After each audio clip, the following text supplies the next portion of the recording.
minutes.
Be 1 more minute. We're just making it quick.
Okay, I will call the meeting to order. Good afternoon and welcome to the September 9th, 2025 special city council meeting. And I'll ask everyone to please stand for the Canadian National Anthem. Oh, Canada, our home and native land, true patriot love in all of us command, car ton bras s'est porté l'épée, il s'est porté la croix. Ton histoire est une épopée des plus brillants exploits. God, keep our land glorious and free. Oh, Canada, we stand on guard for thee. Oh, Canada, we stand on guard for thee. Thank you. You can be seated. Okay, we acknowledge that we are on the traditional lands of Treaty 4 territory, a treaty signed with 35 First Nations across southern Saskatchewan and parts of Alberta and Manitoba, and the original lands of the Cree, Saulteaux, Dakota, Nakota, Lakota, and on the homeland of the Métis Nation. The city of Regina owes its strength and vibrancy to these lands and the diverse Indigenous peoples whose ancestors' footsteps have marked this territory, as well as settlers from around the world who continue to be welcomed here and call Regina home. Some members of City Council and City Administration may be attending the meeting today through video conferencing. I would like to remind those who are attending today through video conferencing of the following. Please ensure that your video camera and microphone are turned off, and when speaking, remember to unmute your microphone and enable your video camera. Some delegations may be attending the meeting today through teleconferencing to address City Council on various items on the agenda. Can I have someone move a motion to approve the agenda at the call of the chair with the following adjustments? To withdraw delegation D25-172 Andrew Sinnett, Albert Park Community Association, receive and file communication CP25-141 Jim Elliott of Regina, and add the list of delegations. Councillor Sicklys and seconder, Councillor Zakidniak. I'll call the question. Any opposed? And carried. So as we will do with all of these meetings, to not take for granted that folks watched the previous meeting, I'm going to do a high-level overview of how the meeting will proceed today. So what will happen is administration will give a presentation on item CM25-14 2026-2027 preliminary service forecast, public-facing services. Once the presentation is complete, the registered list of delegations will address City Council, and members will be permitted to ask the delegations of any questions they may have for them. Council will then move the report on the floor, and council members will be permitted their 5-minute speaking time to debate and ask questions of administration respecting the presentation and related report. The matter on the meeting agenda today is an informational report, providing council with the current budget service level forecasting information. I'd like to remind members of council that the deliberations today provide members of council with the opportunity to ask administration questions and put forward a referral motion for additional information only in the event administration indicate they are unable to provide a response to a question posed to them at the meeting today, and that any amendments members may wish to bring forward in relation to the 2026 budget deliberations be brought forward in December during the consideration of the proposed 2026 budget. If a referral motion is brought forward at this meeting today directing administration to report back on additional information that administration requires additional time to provide an answer, the clerk will put the referral on the screen and add the requested additional information as a line item to the motion to begin a running list. This will provide other members ability to add additional items to the referral motion if they wish. Once all members have spoken and the debate is closed, the vote on the referral motion will be called. A member may request a separate vote be taken on any items listed in the referral motion, and if the referral motion is carried, administration would prepare a supplemental report in response to the referral motion, and the report would be published on the same meeting agenda as the proposed 2026 budget report as supplement report in November. Do any members of council have any questions respecting the process? Very good. Okay, with that, we will begin with the report from administration respecting item CM 25-14, 2026-2027 preliminary service forecast, public facing services.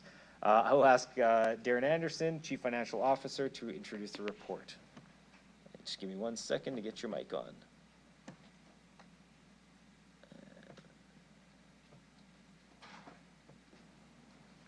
There we go. Go ahead. Thank you, Mr. Mayor, and welcome to day 2 of the special forecast meetings. We do have a packed agenda today with appendices A through P to get to, so I'm not going to do much talking. I'm going to pass it over to my colleague, Mr. May, who is going to stick handle our various colleagues who are going to go through each of the appendices for you. Again, to repeat what the mayor just said, we'll run through our presentations. We'll have delegates and then we'll be open for questions. Thanks. Over to you, Mr. May. Go ahead, Mr. May. Thank you, through you, Mayor Baczynski. Today's meeting is focused on the 2026-2027 forecast for several services that administration has gathered under the umbrella of public-facing services. We have several members of administration who are present to provide a brief verbal overview of their services, which will give you additional context for the information contained in the appendices to the report before you. So with that, I will call on Mr. Chris Warren to take us through Appendix A through D, all things roads, alleys, traffic, and winter roads. Go ahead, Mr. Warren, whenever you're ready. Thank you, through the chair. Good morning, Mayor and members of council. I'm Chris Warren, Director of Roadways and Transportation. Our mandate in Roadways and Transportation is to deliver safe and quality roadway infrastructure services to the community. Some of the assets that we are responsible for maintaining include 1,078 kilometers of paved roads, 1,636 kilometers of sidewalks, 463 kilometers of alleys, 45 kilometers of gravel roads, 39 bridges, 40,000 traffic signs, 235 traffic signal intersections, 108 pedestrian corridors, and 1,065 expressway lights. Roadways and Transportation serves a broad range of customers, from residents, commuters, pedestrians, and cyclists, to emergency services, schools, and utility companies. Each year, on average, we receive about 17,000 service requests with an average response time of under 10 days. This direct feedback helps us stay responsive and accountable to the community. And the number of service requests that we receive has been trending down in recent years, so this is positive news. We deliver 4 core services, and they are shown in appendixes A, B, C, and D. These core services include a wide range of operational services, such as alley and gravel road maintenance, street sweeping and bridge washing, snow plowing, ice control and snow removal, traffic signals, signage and expressway lighting, pavement marking and traffic calming, temporary traffic accommodations and street use permits, Vision Zero safety program, paving and asphalt production, road and bridge renewal, sidewalk and pothole and landscaping repairs, and engineering, design, and construction delivery. These services are delivered by 7 amazing branch managers and a tremendous team of 198 full-time equivalent employees. These teams use over 240 pieces of equipment to carry out that work, and that includes graders, sweepers, trucks, loaders, and pavers, all managed in partnership with Fleet Services. Our total operating budget for 2025 is $45.6 million, and we generate $7 million in revenue to fund some of those services through the alley tax levy, snow storage fees, and traffic bylaw permits. In addition to our operating services, Roadways and Transportation is delivering over $59 million in capital projects in 2025 as well. These projects include road and sidewalk renewals, bridge rehabilitation, pedestrian connectivity improvements, and infrastructure upgrades that support long-term sustainability and growth. We track the progress of our services, programs, and projects using over 80 key performance indicators. These metrics help us communicate and monitor service levels, identify areas for improvement, and ensure transparency in the services that we deliver. Examples of our key performance indicators include snow clearing response times, pothole and pavement patching, concrete and sidewalk repairs, road and sidewalk condition ratings, back alley maintenance, pavement marking program, signal timing requests, total paving, and contracts delivered on time and on budget. We've seen significant growth in demand for roadways and transportation services over the years. These changes are driven by growth, safety, inflation, climate, and accessibility. To meet these demands, our 2026 budget includes a $5 million increase over 2025. And this is primarily due to fleet lease rate adjustments, base salary increases, the implementation of the accessibility plan, and winter contractor support. In closing, roadways and transportation plays a vital role in maintaining and improving the infrastructure that keeps Regina moving. Our work touches every corner of the community, and our team is committed to delivering safe, reliable, and responsive services that meet the needs of our growing and evolving city. Thank you. Thank you, Chris. Next up is Nathan Luning to give us an overview of the transit service. Morning. I'm Nathan Luning. I am the Director of Transit. When we look at the transit service and what we provide to the community, there's two main services. The first is the conventional transit system that runs on a fixed route and a published schedule. We have 22 routes as well as 6 high school special routes. Depending on the route and the time of the day, routes may vary from running every 15 minutes to once an hour. This provides access to affordable transit options for residents throughout the city by providing access to work, school, and recreational activities. We also provide paratransit service for those with low mobility as a door-to-door service for those who are registered. The service is heavily relied on some of the most vulnerable in our community as it's their only means of getting around Regina. The city looks after the trip booking and dispatch functions of paratransit, but the operations and maintenance portions are contracted out. And although our services are designed for the residents of Regina, our service is also used by visitors. If not on our 2 main services, then maybe sometimes on a charter. Transit rents our buses out for large events like Mosaic, Agribition, or Rider Games, or for small private events. These charters are set up to produce revenue for the city. In total, we have 300 in-scope positions. 230 of those are bus operators, and then we also have mechanics and administration staff. In addition to that, we have 7 out-of-scope positions. For the department, the projected 2026 cost for the service is just over $58 million, with revenues of just over $13 million. And transit works closely with other departments in the city. The facilities department is important to us for our success as they manage and maintain our shelter program, as well as support us through major projects like the electrification of the fleet. We also partner with communications to help communicate messages out regarding schedule changes, new programs, or special events. When you look at transit here in Regina, we've seen a lot of change and growth in the years coming out of the pandemic. Looking at the ridership levels, both paratransit and conventional transit are becoming more in demand each year. Before the pandemic in 2019, conventional transit had 7.3 million rides annually. There was a large decrease in ridership between 2020 to 2022, but ridership rebounded in 2023 with over 7.5 million rides. For 2025, we're forecasting that we will be close to 9 million rides. If this forecast holds, it'll be a 20% increase in ridership in the last 2 years alone. So with that in mind, transit ridership is the highest we have ever seen in Regina. And this is due to many factors. One of them is the increased service that council has approved that people are using. But there are small improvements like new fare system where people can utilize to get on the bus more effectively.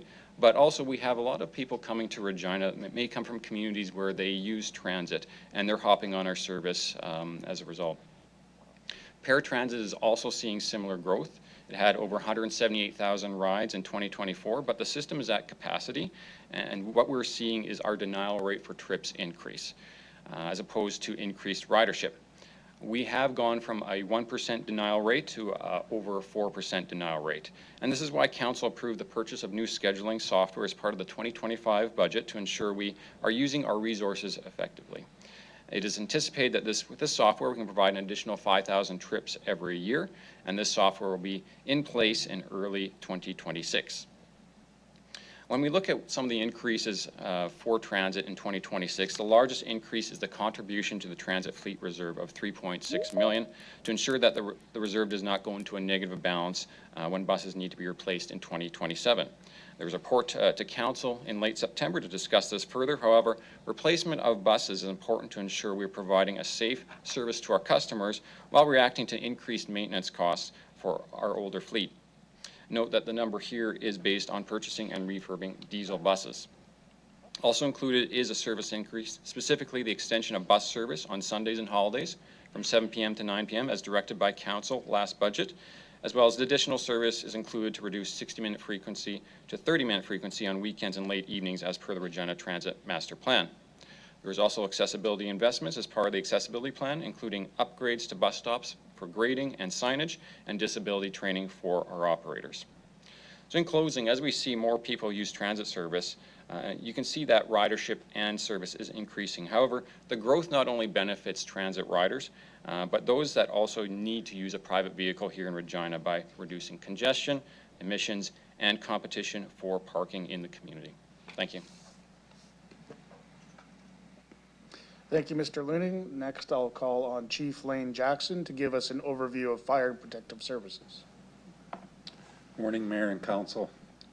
Regina Fire and Protective Services is an all-hazard 24/7 emergency response agency. Our mission is to save lives, property, and the environment. We are one of the longest-serving agencies within Regina. We were formed in 1882, the same year the city was founded, and we were legally established in 1884.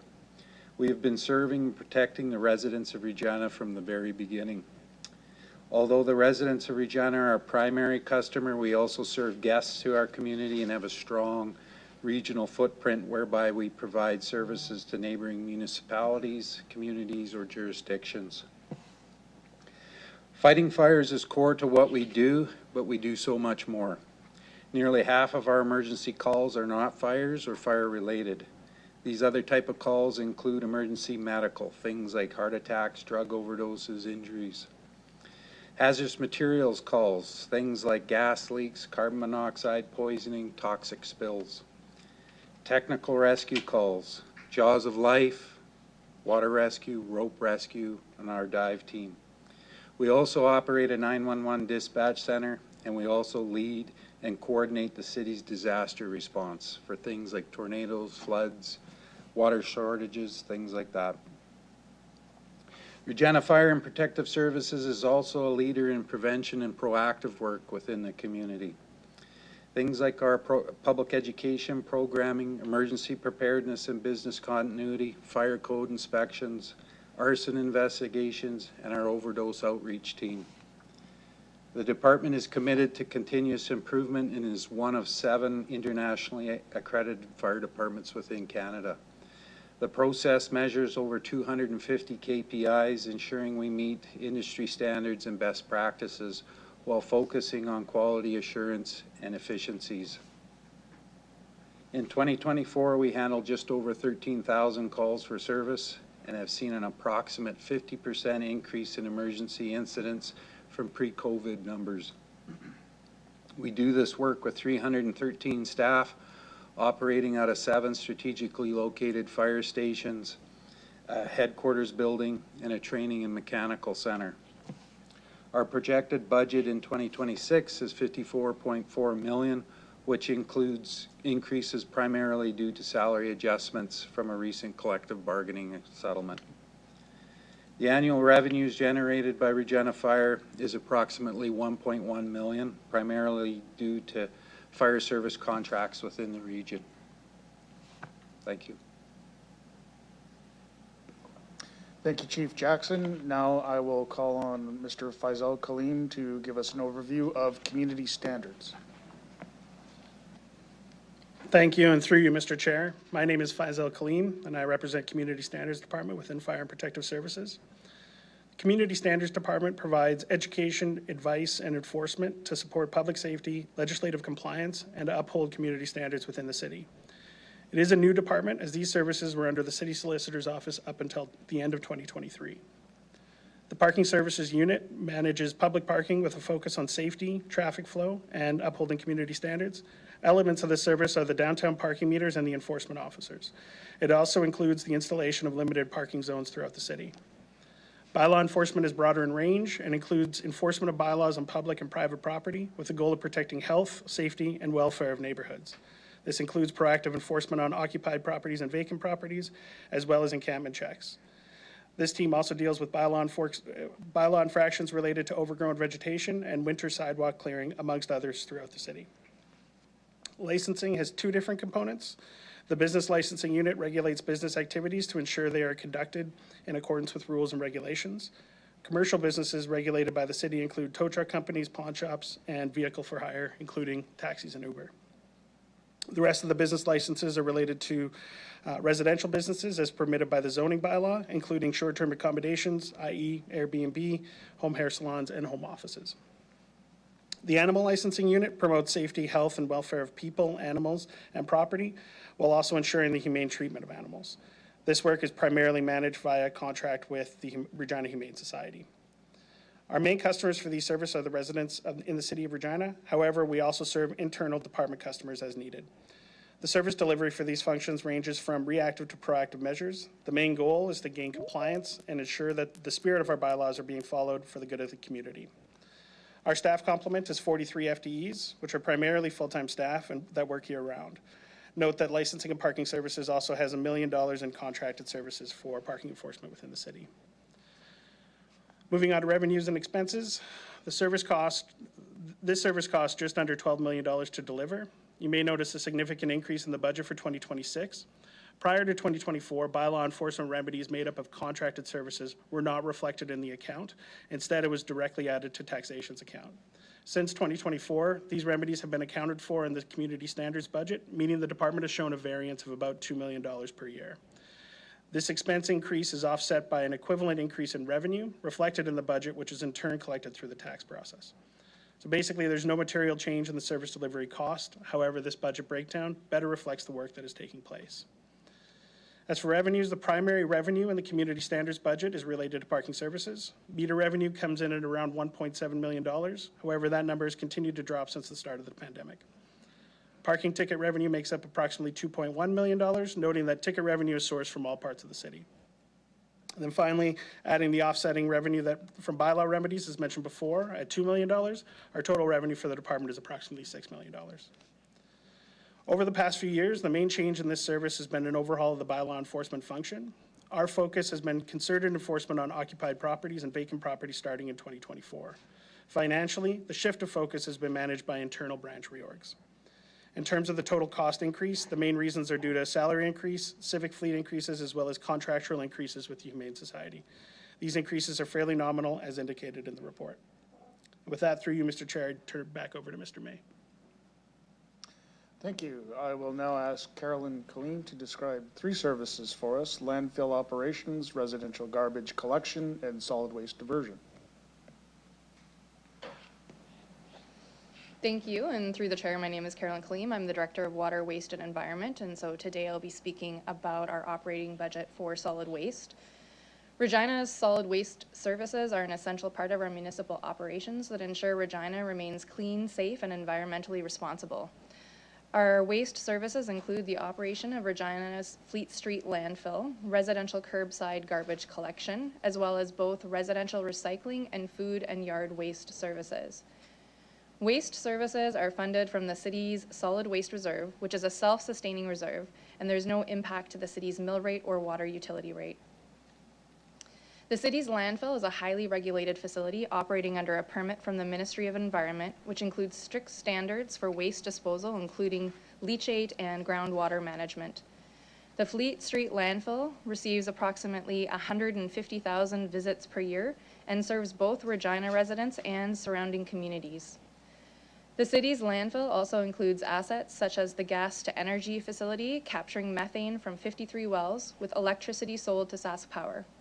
Also at the landfill are the city's hazardous waste depot, yard waste depot, and a transfer station.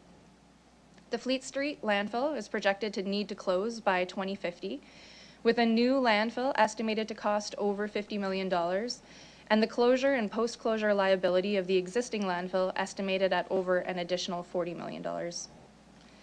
The city provides 3 curbside collection services, garbage, recycling, and food and yard waste to over 67,000 households. Waste diversion through the recycling and food and yard waste services extends the life of our existing landfill, which delays the larger closure and expansion costs I referenced earlier, and mitigates the financial impact on residents. Since 2024, residential curbside collection services are no longer funded by property taxes and instead are funded by a user fee, which is included with residents' water utility bills. This waste user fee remains separate from the utility bill and is not impacted by any change to the water utility rate. Residents can now choose between a large or regular-sized garbage can, allowing them to select a size that matches their household's waste generation. This user pay model promotes fairness and accountability, with those who produce less waste paying less. This encourages waste reduction and supports long-term sustainability. Our food and yard waste program launched in September of 2023, and in 2024, we diverted 16,000 tons of waste from the landfill. Our recycling service includes curbside collection in addition to 14 self-serve Big Blue bins located around the city. Following the new Sask Recycles agreement, the city is no longer responsible for recycling processing.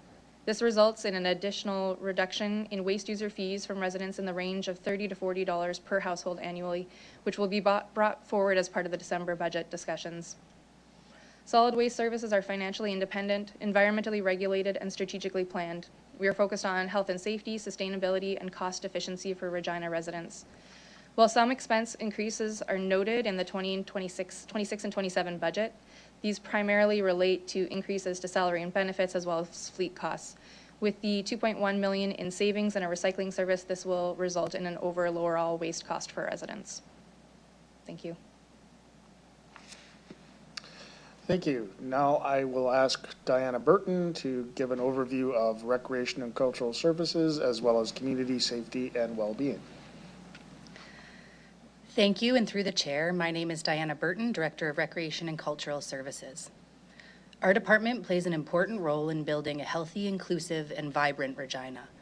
Our work ensures that residents of all ages and abilities have access to safe, welcoming, and affordable opportunities for sport, recreation, arts, and culture. These services not only support individual health and well-being, but also strengthen community belonging and pride. Through this budget, we continue to activate a wide range of community assets from major hubs like Mosaic Stadium, the Field House, and the Lawson Aquatic Center, to neighborhood centers, ice arenas, outdoor pools, sport facilities, and cultural spaces. Last year alone, we welcomed over 1.4 million indoor facility visits. We also deliver extensive year-round programs with more than 4,300 programs offered and 34,500 registrations. Of those, nearly 4,000 registrations were in adapted programs, ensuring people with diverse needs and abilities can participate. In 2025, 2,500 residents benefited through the Affordable Access Program, and in partnership with First Nations, we provided more than 10,000 facility admissions to their members, an example of reconciliation in action. This spring, the Community Wellbeing Branch was added to Recreation and Cultural Services. Its focus is advancing the goal of the Community Safety and Wellbeing Plan and leading work in areas such as houselessness, operational support for the New Beginnings Emergency Shelter, management of the Good Neighbor Plan, development of enhanced encampment and warming space strategies, as well as initiatives to increase accessibility and inclusion. The 2026 operating budget for Recreation and Cultural Services is $34.7 million. In addition to the management of approximately $15 million in capital investments. The operational budget growth of 3% reflects rising salary and benefits costs, as well as adjustments related to Mosaic Stadium operations and community investments.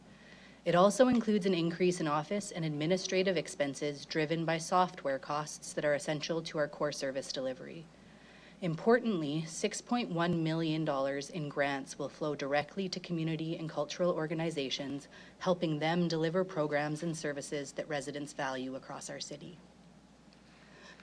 With respect to Mosaic Stadium, Council will note that the city oversees the facility through an operations and maintenance agreement with the Regina Exhibition Association Limited.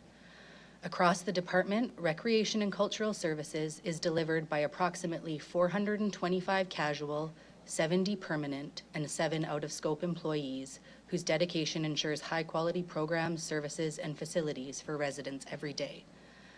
Looking ahead, we are focused on 4 priorities: equity and access, ensuring affordable, accessible participation through programs such as affordable access and adapted recreation; partnerships, working alongside community organizations to deliver responsive, locally driven programs; vibrancy and well-being, maintaining high-quality programming that enhances quality of life for all residents; and performance and accountability, strengthening our use of data and technology to guide decisions, improve efficiency, and better respond to community needs. In short, this budget maintains the city's commitment to delivering recreation, cultural, and well-being opportunities that matter to residents, supporting community partners, and invests responsibly in the spaces and services that bring people together. Thank you. Thank you. And now I will ask Mr. Russell Irick to give us an overview of the parks and open space maintenance, cemeteries, and golf course services. Thank you, and through you, Mayor. My name is Russell Irick, Director of Parks and Open Space Services. We provide park services accessible to all Regina residents and visitors in designated open spaces. Our goal is to make Regina a great place to be. Our mill rate funded services are funded through the General Revenue Program, and our Parks Maintenance Service is our first service. It covers 1,358 hectares, the equivalent of 5 sections of farmland.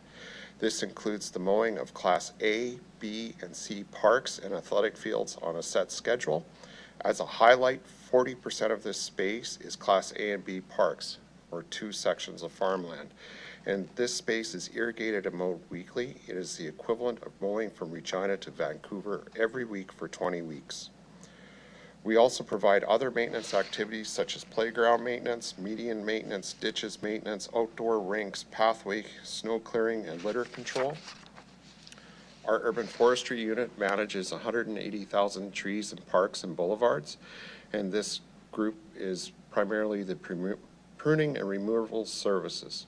Our horticulture section provides tree planting program of 1,000 trees per year, our floral displays of 26,000 flowers, and we also support the Regina Floral Conservatory. Our integrated pest management and lab services is responsible for our Dutch elm disease program, our mosquito control and gopher control. We also provide other tree protection services for emerald ash borer and cankerworms, and we do emergency wildlife removal of coyotes, skunks, and badgers.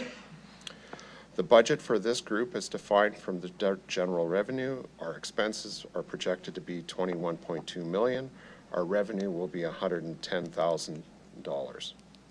We also provide services that are self-funded, and meaning that we do not rely on the mill rate. These are our cemetery services. On average, we do about 570 interments per year, and our budget for the cemetery service for 2026 is $1.7 million in expense, and we expect a $1.8 million revenue.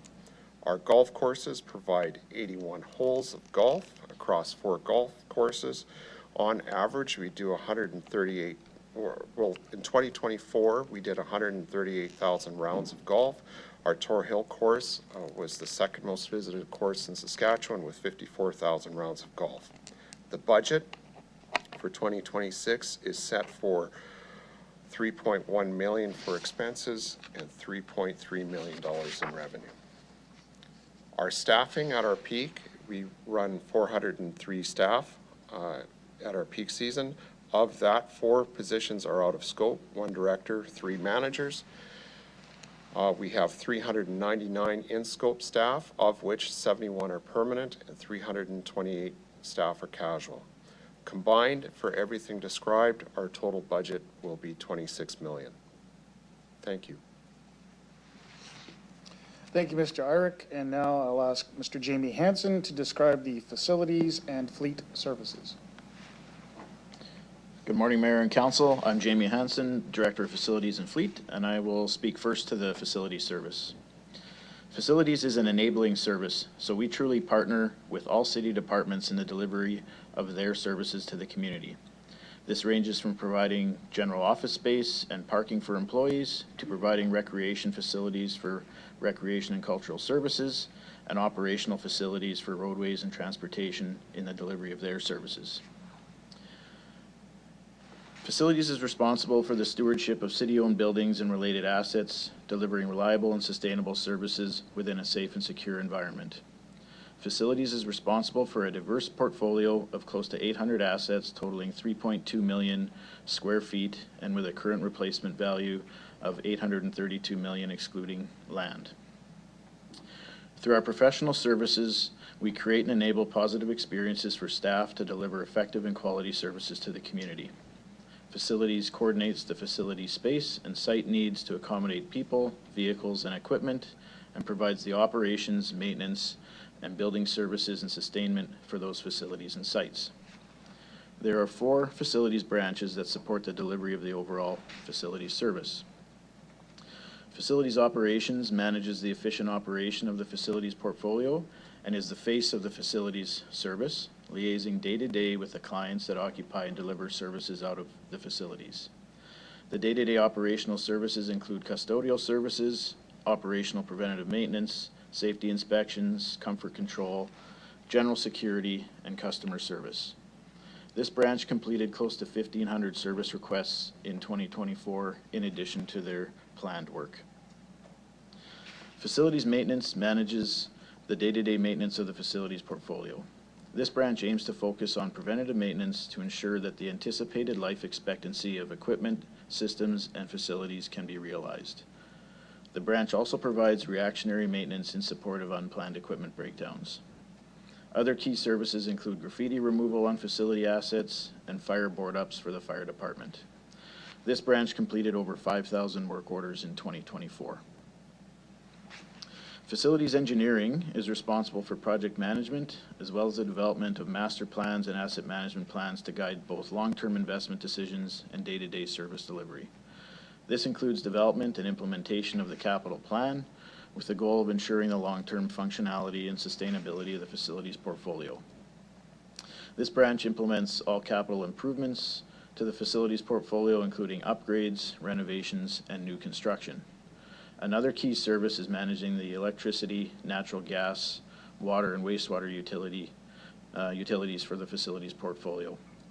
And this branch completed about 100 projects in 2024. Facilities building services is responsible for a range of corporate facility support services, including corporate facility security, employee parking, corporate office space management, furniture and fixtures, and contract management. This branch acts as the primary point of contact for these support services and serves as a liaison between internal stakeholders and the facilities engineering team for capital project delivery. As part of the employee parking service, the branch oversees the employee parking policy and reserve management to ensure cost recovery of the program. This branch completed over 200 employee space moves and 3,500 service requests in 2024. With respect to staffing, there are 5.5 out-of-scope positions, 110 in-scope positions, and about 20 casual staff in support of the service. The cost to provide this service for 2026 is anticipated to be just over $25 million. This is an increase of about $2.5 million over 2025. About half of this increase is tax supported, and this increase is attributed to the following: negotiated salary and benefit increases, utility rate increases, increased security services at recreation facilities, increased civic lease rates, and the most significant increases within our facilities maintenance branch. This branch has been underfunded for a number of years now, and most recently in 24 was over budget by close to $800,000, in addition to having over $400,000 in salary lag. The adjustment proposed for 26 will allow for the resources necessary to provide adequate levels of maintenance to existing and new previously approved facility assets. This will ensure that legislated requirements like the maintenance of life safety systems and the appropriate preventative maintenance is completed on our facilities to realize the life expectancies of systems and equipment. The requirement for increased funding is due to several factors: inflation on materials and contracted services, increases in the amount and severity of vandalism and graffiti, regulatory requirement increases and safety improvements, enhanced or new assets with limited additional maintenance funding provided in recent years, and increased deferred maintenance as a result of capital levels being lower than required, thereby increasing maintenance costs on equipment that is beyond its life expectancy. And that is an overview of the facility service. I'll now move on to an overview of the fleet service. So fleet is also an enabling service, and we partner with all departments that require fleet assets in the delivery of their services, as well as partnering with Central Stores Salvage and Fuel, who supplies fuel for the fleet and manages the salvage process for fleet equipment. Fleet enables city services by providing reliable and efficient vehicles, equipment, and small tools that maximize safety and minimize life cycle costs. Fleet is responsible for the acquisition and maintenance of city fleet assets, along with operator and safety training. Fleet provides a diverse range of assets to city departments, including vehicles, equipment, and small tools that range from light trucks to mowers to heavy construction equipment and string line trimmers.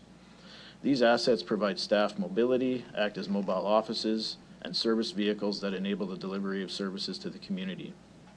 This includes managing over 2,300 assets, equipment, and small tools for city departments with a replacement value of about $150 million. This includes 290 light fleet vehicles, 125 medium and heavy fleet vehicles, 700 motorized and specialty equipment, 750 small tools, and 450 attachments. Fleet operates 44 maintenance bays and 3 fabrication and welding bays. And there are 4 key areas that support the overall delivery of the service. Fleet assets provides lifecycle management of civic fleet, fire fleet, and small tool assets from planning and acquisition to end-of-life management to minimize the total cost of ownership of these fleet assets. These fleet assets traveled over 5.5 million kilometers in 2024. Equipment coordination oversees the deployment of fleet assets across the city operations while also providing for seasonal or temporary vehicles and equipment. Fleet training and safety provides operator and safety training to ensure the efficient and safe operation of the fleet. And fleet training had close to 1,100 training course participants in 2024. Fleet maintenance provides fabrication, preventative maintenance, and general repair of the civic fleet and small tools portfolio. Fleet maintenance completed over 8,000 work orders in 2024. With respect to staffing, there are 3.5 out of scope, 58 in scope, and 3 casual staff in support of the service. So fleet operates on a cost recovery model and recovers its expenses through budget allocations within service areas that utilize the civic fleet and small tool assets. These fleet expenses are included in the operating budgets of those services under intermunicipal charges and are based on a lease rate for each piece of equipment. This lease rate is composed of 5 costs: facilities charges for the space that fleet operates out of, licensing costs for the on-road equipment, staff and administration costs for the asset equipment coordination and training teams, maintenance costs of the fleet, and lastly, the capital depreciation that funds the future replacement of an existing asset. So it is the business area's operating budgets that are funding the lease rate, and this includes the annual fleet replacement capital plan. Fuel and lube costs are allocated separately from the lease rate. The cost to provide this service for 26 is anticipated to be $23 million. And again, this includes the capital replacement plan. This is an increase of about $3 million over 2025. The fleet lease rates for all equipment has been adjusted to reflect the anticipated cost for 26 and to ensure that the civic fleet reserve remains within the limits over the next 5 years. This increase as a result of the following factors. The lease rate has not been adjusted in recent years proportionately with the cost of delivering the service. This has led to year-end deficits that have been charged back to the user departments. Inflation and market conditions over the past several years have resulted in significant price increases in parts and contracted services in the maintenance of the fleet assets. Inflation and market conditions are also having a significant impact on the fleet replacement program. The capital depreciation associated with the lease rate is currently based on replacement values set years ago. And in order for the fleet reserve to remain within limits, the capital depreciation requires a significant increase. The administration of fleet training and safety has been added to the lease rate as well for 2026 as part of the overhead for delivering the fleet service, and this was previously funded outside of the lease rate. The remainder of the increase is associated with negotiated salary and benefit increases. And that is an overview of the fleet service. Thank you. Thank you, through you, Mayor. That is the end of the services that are attached to the report before us today, and I will pass it over to Mr. Anderson for some closing comments. Thank you, Mr. Mayor, and through the mayor. I just wanted to thank all of our senior leadership team that's here today to provide these overviews. It's been a lot of work that's gone into this on top of all the work that we do throughout the summer. It's a very busy time of year for these folks. So to all of them and their teams, thank you very much for providing this. With that, I'll turn it back over to the city clerk for delegates and the mayor, and then we're open for questions once delegates have concluded. Perfect, thank you. Thank you, everybody, for your presentations, and I'll echo Mr. Anderson and our appreciation of all the work that's gone into helping us see this, all this information in this depth and level. So with that, I'd like to call upon Delegation D25-173, Bill Wells, if you would like to come down to the delegation table.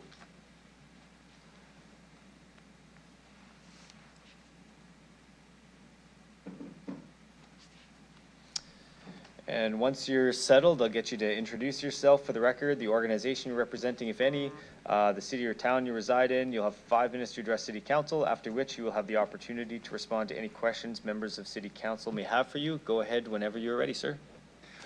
Excuse me. Thank you very much, Mr. Mayor and members of council, for the opportunity to speak to you this morning. Earlier, you had deleted Andy Sinnott from a delegation, and I wanted to provide some explanation. He was admitted to the hospital last night and is scheduled for emergency surgery today. So he would have been here had he been able. So I'm going to try and cover his 3 areas, or the 3 areas we wanted to talk to, including his area. So to begin, my name is William Wells. I'm a Regina resident and a member of the Albert Park Community Association Board. We wanted to speak or provide comment with respect to Appendix K, Appendix M, and Appendix C. And you'll note in our presentations that we cite city policies, national and international policies, research and practice, and importantly, we identify both issues and solutions to the points that we're raising with you today. In terms of recreation and cultural services, initially I wanted to speak about the South Leisure Centre, the Optimist Arena, and recreation generally in Albert Park. These facilities are amongst the oldest in Regina. The South Leisure Centre was built in 1986. I believe it's the 2nd oldest neighborhood or recreation facility in the city. And Optimist Arena is one of the city's original standalone rinks. They are aging, but the needs for recreation opportunities are only growing in our community and in the South Zone generally. Our community association programs now attract about 100,000 participants each year, and demand continues to exceed capacity. For example, our badminton program routinely sells out every season, and we turn away dozens of people. Recreation is not an option. By your own data, 97% of Regina residents say it's a must-have service. These programs keep people healthy, connected, and proud of their community. There are 4 general areas that we wanted to speak to. One is renewal and access. Residents and volunteers are frustrated by the restrictive door locking policies at the South Leisure Centre. A simple keypad system, for example, with a camera might address the problem. And the point is this: we have programs in all the rooms, typically every night in the South Leisure Centre. The doors are locked. They can't be left open. So that means somebody from one of the programs has to stand at the door and let people in from all the programs, thereby either missing part of their program or their program is stalled while somebody is letting people in from all the other programs. There must be a better way of running a facility than that. Support for volunteers. Our programs rely entirely on volunteers, yet we lack evening staff backup and storage security for materials. These gaps make it harder to deliver quality programs. Equity in facilities. Our area lacks major citywide recreation facilities, that is the South Zone, compared to other zones. And we provided a chart to explain that in our presentation. We believe the city should update its recreation facility plan to ensure that growth and investment are distributed fairly across neighborhoods. This is not an argument against others, it's an argument to say, look at how it's being distributed. We believe the city should update that plan to ensure that growth and investment are distributed fairly across neighborhoods. We want to point out that we support the planning for a park and cricket pitch immediately south of the rugby facilities in Albert Park. Phase funding. This program has provided base level funding for several years, but has not been routinely updated to reflect changing demographics because it's based on Stats Canada data, inflation or volunteer workload. Cost of program delivery and communications, ICE supervision have all gone up, but the support has not kept pace. We're asking Council to review and modernize the phase funding program, update it with current census data, and consider moving it from annual applications to multi-year. And I listened to the council meeting the other day, and you're talking about 4-year tax abatement plans for, I think it was Circle Project, but we have to submit the same data every year to apply for our $1,200. It seems disproportionate. We're asking council to work with the Albert Park Community Association on renewal, improving access, updating funding, and collaborative long-term planning. Together, we can ensure that families in Albert Park and across Regina have safe and accessible and modern recreation opportunities going forward. With respect to parks and recreation, parks and trees are among the city's most valuable assets. The urban forest alone is valued at $1.46 billion, and our 318 parks, and maybe I'll stand corrected from the earlier speaker from your administration, provide not just recreational space, but clean air, shade, biodiversity, and climate resilience. These benefits are vital and essential as our city grows and faces the reality of climate change. However, many of our trees are aging and vulnerable to disease and pests, and the number of the diseases and pests are increasing with climate change. The Parks Master Plan sets out a vision, but it lacks clear targets and performance measures to guide progress. Without measurable goals for canopy cover, biodiversity, and tree replacement, we risk falling behind. We recommend 3 steps. Community engagement.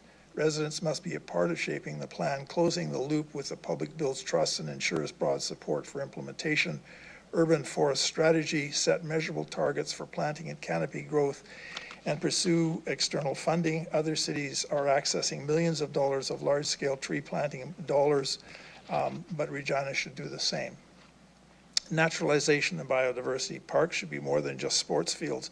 Naturalized areas, prairie landscapes, and outdoor education programs provide recreation, habitat, and climate benefit for everyone.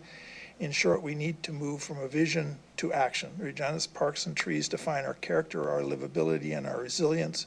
By setting measurable goals and engaging the community, we can ensure that future generations inherit a city that is greener, healthier, and more sustainable. With respect to traffic and road safety, we believe Regina has an opportunity to improve traffic flow safety and sustainability by making greater use of roundabouts in our road network. These are not new ideas. Cities across the world have been using them for several centuries now. The evidence that we see from the research is clear. Roundabouts lead to a 37% reduction in overall collisions, a 75% reduction in injuries, a 90% reduction in fatalities compared to traditional intersections, and a 40% reduction in pedestrian collisions. Equally important, they also move traffic more efficiently, reduce wait times, fuel use, and emissions. Unlike signature intersections, they don't require power and costly long-term maintenance. They can even improve the look and feel of neighborhoods by creating landscapes and pedestrian-friendly intersections that attract people and businesses. We understand that the Transportation Master Plan is only reviewed by Council every 5 years, and I believe the next opportunity isn't until 2027. But we would encourage Council to consider the use of roundabouts prior to that. We would recommend that the city develop a communications plan to help residents understand the advantages of roundabouts and how to use them properly. In short, roundabouts save lives, time, money, and emissions. They make roads safer for pedestrians, cyclists, and drivers alike. With thoughtful planning, Regina can adopt an approach that makes our city safer, greener, more attractive. In summary, we want to acknowledge that Council has scheduled 4 special meetings, expressed an interest in engaging civil society in decision-making in Regina. While a variety of factors may militate against an overwhelming engagement this year, we encourage Council to explore citizen engagement models from other cities and from Regina's past. We submit that in Regina there are many experienced, educated, and motivated individuals who will willingly volunteer to assist Council in building a better community if they come to understand that Council is sincere in its invitation. It has been more than a decade since Regina revoked that invitation to participate and collaborate. In conclusion, I'd like to thank you for the opportunity. Would answer any questions that you might have. I might make one comment. I want to acknowledge the acting city clerk, who was very helpful in the last 24 hours in sorting out your procedures, because it was a bit of a hair pull yesterday morning, figuring out how we could be here and under what conditions.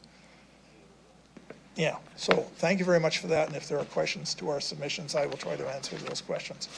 Perfect. Thank you, Mr. Wells. And yeah, I do see a few questions, so I'll go to Councillor Zakiniak. Go ahead. Thanks. I just wanted to ask you a bit more about this roundabout proposal. And just like, I understand the benefits. Logistically, I'm wondering, and maybe you haven't gotten that far, are you proposing that we are considering roundabouts in new road construction, or are you proposing that we're replacing existing intersections with roundabouts, or is that to be determined? A bit of to be determined. It's sort of an opportunity situation. Clearly, they last twice as long as regular intersections, according to the research. So there's an investment there. If you're spending X amount and it lasts 10 or 15 years versus 15 or 20 years, there's some advantage there to maybe reconstructing existing intersections. But obviously in new construction, those can be built in at the very outset. In a couple of states in the United States, roundabouts are the default intersection. And the municipality or the state government has to justify not building a roundabout as opposed to an intersection, a right angle intersection. Okay, thank you. Thank you. Councillor Burton, go ahead. Thank you. I'm interested in the lengthened renewal cycle for long-term users of facilities. I was wondering if you could describe, as user groups are applying each year over and over, how much effort and time that takes to do that renewal. Well, obviously it varies by community association, but it can take many evenings to pull together all the data from all of our programs, to submit all that information for the $1,200. And I'm not dismissing the $1,200, and we appreciate that the city sees a connection with community associations, and we know that not all phase funding is the same for every community association, and philosophically we agree with that. Some community associations, inner city, are a different equation than we are. But for example, our program registration guide costs about $10,000 a year to print and distribute. Okay, so through the chair, that if there was some simplified processes, the city could perhaps save money on administration dealing with some of these renewals and all the effort and people dealing with various community associations programs that are coming into the facilities. That would be correct? Yes, because I assume that the city expects all that information for some reason. Last year, I believe it was, or maybe the year before, a councillor asked the question, if a community didn't get their paperwork in time, would they still get their grant? And the answer, as I understand it at the time, was yes. So it lends a certain confusion as to, well, we're doing all this work, giving all this information, and apparently it goes on a shelf somewhere because you're not adjudicating. The $1,200 is not graduated. So, you know, geez, if we had 98% of our pickleball registration this year from last year, did we get a 2% cut in the $1,200? So the connection, if it's to support the initiative of the community, great. Then what do you think the $1,200 is doing? And we appreciate it. But if it's the information you want, then fair enough. But there seems to be a disconnect somewhere along the line. So some of that, through the chair, some of that information is the same every year, last year, the past 5 years, past 10 years. Maybe it might be a name different on the application? Yeah, we run pickleball year after year after year, and we have no room to add more people because the facility is at capacity. And we in effect provide programming to Harbor Landing folks as well. So it's sort of two neighborhoods, if you will, and there are other neighborhoods in the South Zone that use the South Leisure Center, but I think it's predominantly us. And there's nowhere to grow, and so we're giving you the same information every year. Yeah, we're going to run pickleball this year, and we're going to run it next year, and we're going to run badminton as well, and so on. So if there was some major discrepancy, if the requirement was to report some discrepancy from year to year over a 4-year plan, fair enough. But if it's to give you the same information year after year after year, and not sort of just duplicate last year's, but to actually do the research you're asking for, what difference is it making, other than, I guess, data, which is important? Would there be any, through the chair, would there be any criteria where you'd say, look, we need a reset, would a 5-year cycle for some long-term users, groups that have been there for 30 years or stuff, would there be any criteria you might want to establish where, hold on, you do need to reapply this year because of change X or? And that's a fair question. Like if there was some significant change a few years ago, how do I put this politely? Splitting off Harbor Landing from Albert Park was encouraged. Okay. It's not been a winner, I don't think. I don't think it's helped. So we're having discussions about, can we come back together? Right. Because we have the facility and they basically have a small space, but I think it's used as a classroom now in the new school. So, yeah, if there's, and if there was an ongoing dialogue on these kinds of issues, which I would submit there really isn't, then we'd be able to tell you if you had a question or criteria you needed answered. But it's more perfunctory, I think, at this point than that. Okay, thank you very much. Thank you. Councillor Fro, go ahead. Yeah, thank you through the chair. First, Bill, and through you and to Andy and the association. In my short time, I've yet to see such a comprehensive and well thought out package, and I took the time to read it. I certainly learned a lot, and will commit to connect with administration to review not only your recommendations, but some of your questions. I want to ensure through you to the group that that effort didn't go for naught. It was, it's duly noted. I do want to take the opportunity to ask you a question, perhaps in one or two areas, just given the truncated time that you were afforded. And perhaps we'll start with Parks and Recreation. I mean, there's a lot in there, but I want to give you the opportunity to highlight, you know, some of your recommendations, perhaps that you see as of highest importance to Albert Park. And I should also state that for my colleagues, and I'm sure read and appreciated too, much of what you touch on should be relevant to any community association in Regina. So I think you've done a service to every community in the city. But perhaps touch on Parks and Rec for me first, at least some of the recommendations that you feel are most important that you'd perhaps like us to hear about today, given the process we're going through. Thanks. A reoccurring theme, and let me make this observation first to your preliminary comment, Councillor. Our association board, and there's about 20 of us, and we have one member who's been on our board for 35 years, and another one who is now a permanent resident status, I believe, who's came here earlier this year and volunteered for the community association board at our hot dog sale in the spring. So we have quite a range of people in the community who are involved and run a lot of programs, and thus have a board of about 20 people. The reoccurring theme, and it goes to our perception as a board, that this council has been given a legacy, not entirely a nice one, and our board, in discussing what City Council is doing, has been very appreciative of this sort of matter-of-fact, deliberate kind of way that you've approached issues and resolved them, instead of punting them or kicking them down the street. So there's that's part of the reason why we're here. We think this council is listening. And so we're here saying, well, we got some ideas, we got some thoughts, we'd like to contribute. So that's a reoccurring theme. We think we have something to contribute. We'd like to have an ongoing conversation, not just with council, but the administration. And it's not to take away from the city staff that we do see at our meetings and so on.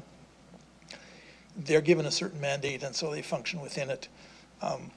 We think their mandate could be more wholesome, more fruitful. And again, that's not a criticism, but it's part of the legacy that you inherited in terms of how we see community associations having been dealt with in the past. And we've got some current examples with light bulbs that I could go into, but it's not fixed, just so you know. So that would be an overall thing. With respect to specifics, well, there's the urban forest report. We were invited by this branch of the city to participate. We arrived, we attended the meeting, it was a Zoom meeting. We wanted to make a contribution, and after we'd made a couple of comments about dead trees in the parks and what is the canopy goal and so on, we were invited to leave because that was not a meeting for community. It was a meeting for, I guess, landscape architects or something, and the consultant was rewriting the policy because it hasn't been touched in 25 years. So at some point in the future, I guess communities will be invited to comment on something to do with the urban forest report. So you can see there's some confusion in the culture as to how community associations engage with the city or engage with city council. Hopefully not getting anyone in trouble there. That's not my point. The point is it's a cultural issue that I think needs to be addressed. It's not a personnel issue. Okay. So there are things to do with the urban canopy, for example, the forest canopy. Like, what is the goal? Where are you going? Naturalization is not conceptually a bad idea, but the way it was described in the previous council's budget was, we're going to save money on watering.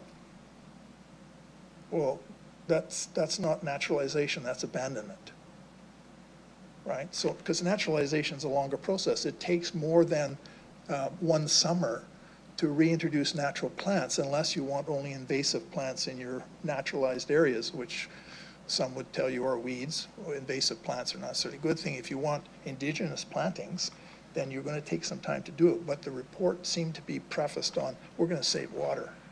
$25,000 is, on my recollection, is the amount of money you're going to save by not watering certain areas and calling them naturalized. Given the amount of space, open space, that is dedicated to sports or recreation fields, if you will, where's that 25% in every ward coming from that's going to be naturalized? As members of council, do you know? Because as community association, we haven't a clue what's going to be naturalized or what is naturalized or whatever. And you know that from flooding reports in the news of recent times, one of the things you need to worry about in terms of flooding is that the soil becomes hard packed because it hasn't had any water for a long time and becomes a slideway or it facilitates flooding as opposed to slowing the water down. So what is the naturalization plan? And there's some confusion on our part anyway, and maybe there's an explanation somewhere and we just haven't heard it. So that would be an example. The other would be the tree planting programs. The federal government, as we understand it, has allocated to the city of Regina $10 million, save the $41,000 that Lakeview applied for last year. In 9 days, the 26 application window will close.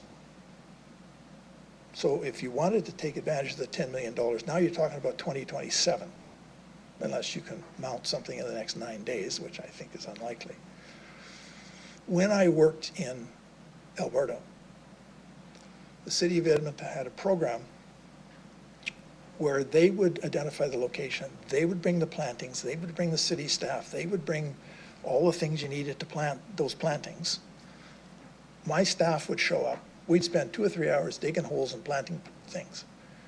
And that's how Edmonton has raced ahead in terms of its planting. Its objective is to plant 2 trees for every citizen. That's 2 million additional trees in a 10-year time frame. That's how they're using the money, as I understand it. And our labor was given a value. So if you were going to engage that community, whether it's community gardens or community associations or Rotary clubs or fill in the blank, to be involved in that as a way of getting the planting done, you've got $10 million. Now, maybe you don't want the $10 million. I don't know. There's 4 or 5 other programs that will provide plantings as well. if you proceed. And those, I think, are essentially a cash, but they have a cap of $10,000. So why aren't we taking advantage of that? Like, nobody has said to our association, hey, how would you like to pick some sites in Albert Park that you'd like to have forested? That conversation never happened. It happens in other cities, but doesn't happen here. I don't know. We identified dead trees in the Realtors Park 2 years ago. They came to cut down half of them and left the other half of the dead trees up. Then they planted 3 trees, and 2 of them were at 60-degree angles. So when I phoned, they straightened them up, but now 1 of the 3 is dead. So we don't understand, these things are happening in our community. We'd like to be involved or provide feedback or comment, but there doesn't seem to be a venue to do that. So that would be an overarching thing, Councillor. Maybe I've not been specific enough. No, that's good. That's good, Bill. And I think through the chair, what I hear is perhaps a governance issue as well. And I suspect Albert Park would welcome an opportunity outside of this forum to engage with council and staff. I suspect George and I would be pleased to participate in that, to review these. So in closing, I think what I'll commit to do, Bill, is connect with the appropriate city staff on your recommendations to see where we're at, but also in advance of next budget to see if we can't sort of preemptively connect with you as well, because the work that went into this doesn't go unnoticed, and we're well served by the volunteers at the Albert Park Community Association. Thanks for your presentation today. See you whenever housing is dealt with, because we want to talk about Queen Street. Okay, I'm going to move to Councillor Sickley's. Go ahead. Thank you, through you, Mayor. Hi, Bill. We met under some interesting circumstances, about a year or so ago? Yeah. When I had a tent during the campaign at the Albert Park Community Center for the summer market, and you from about 100 meters away came at me with your finger like this, and I said to my my volunteers, I said, okay, watch this. And since then, we've spent hours and hours and hours talking to each other, and it's mostly me listening, and I feel I need a diploma from you now for how to run the city. For those people that are watching and may not know what you've done here in the past, could you give them an idea of how you served the city as councillor? I was a community association president for a number of years. I was a zone board chair for a number of years. I was on the city council for 6 terms.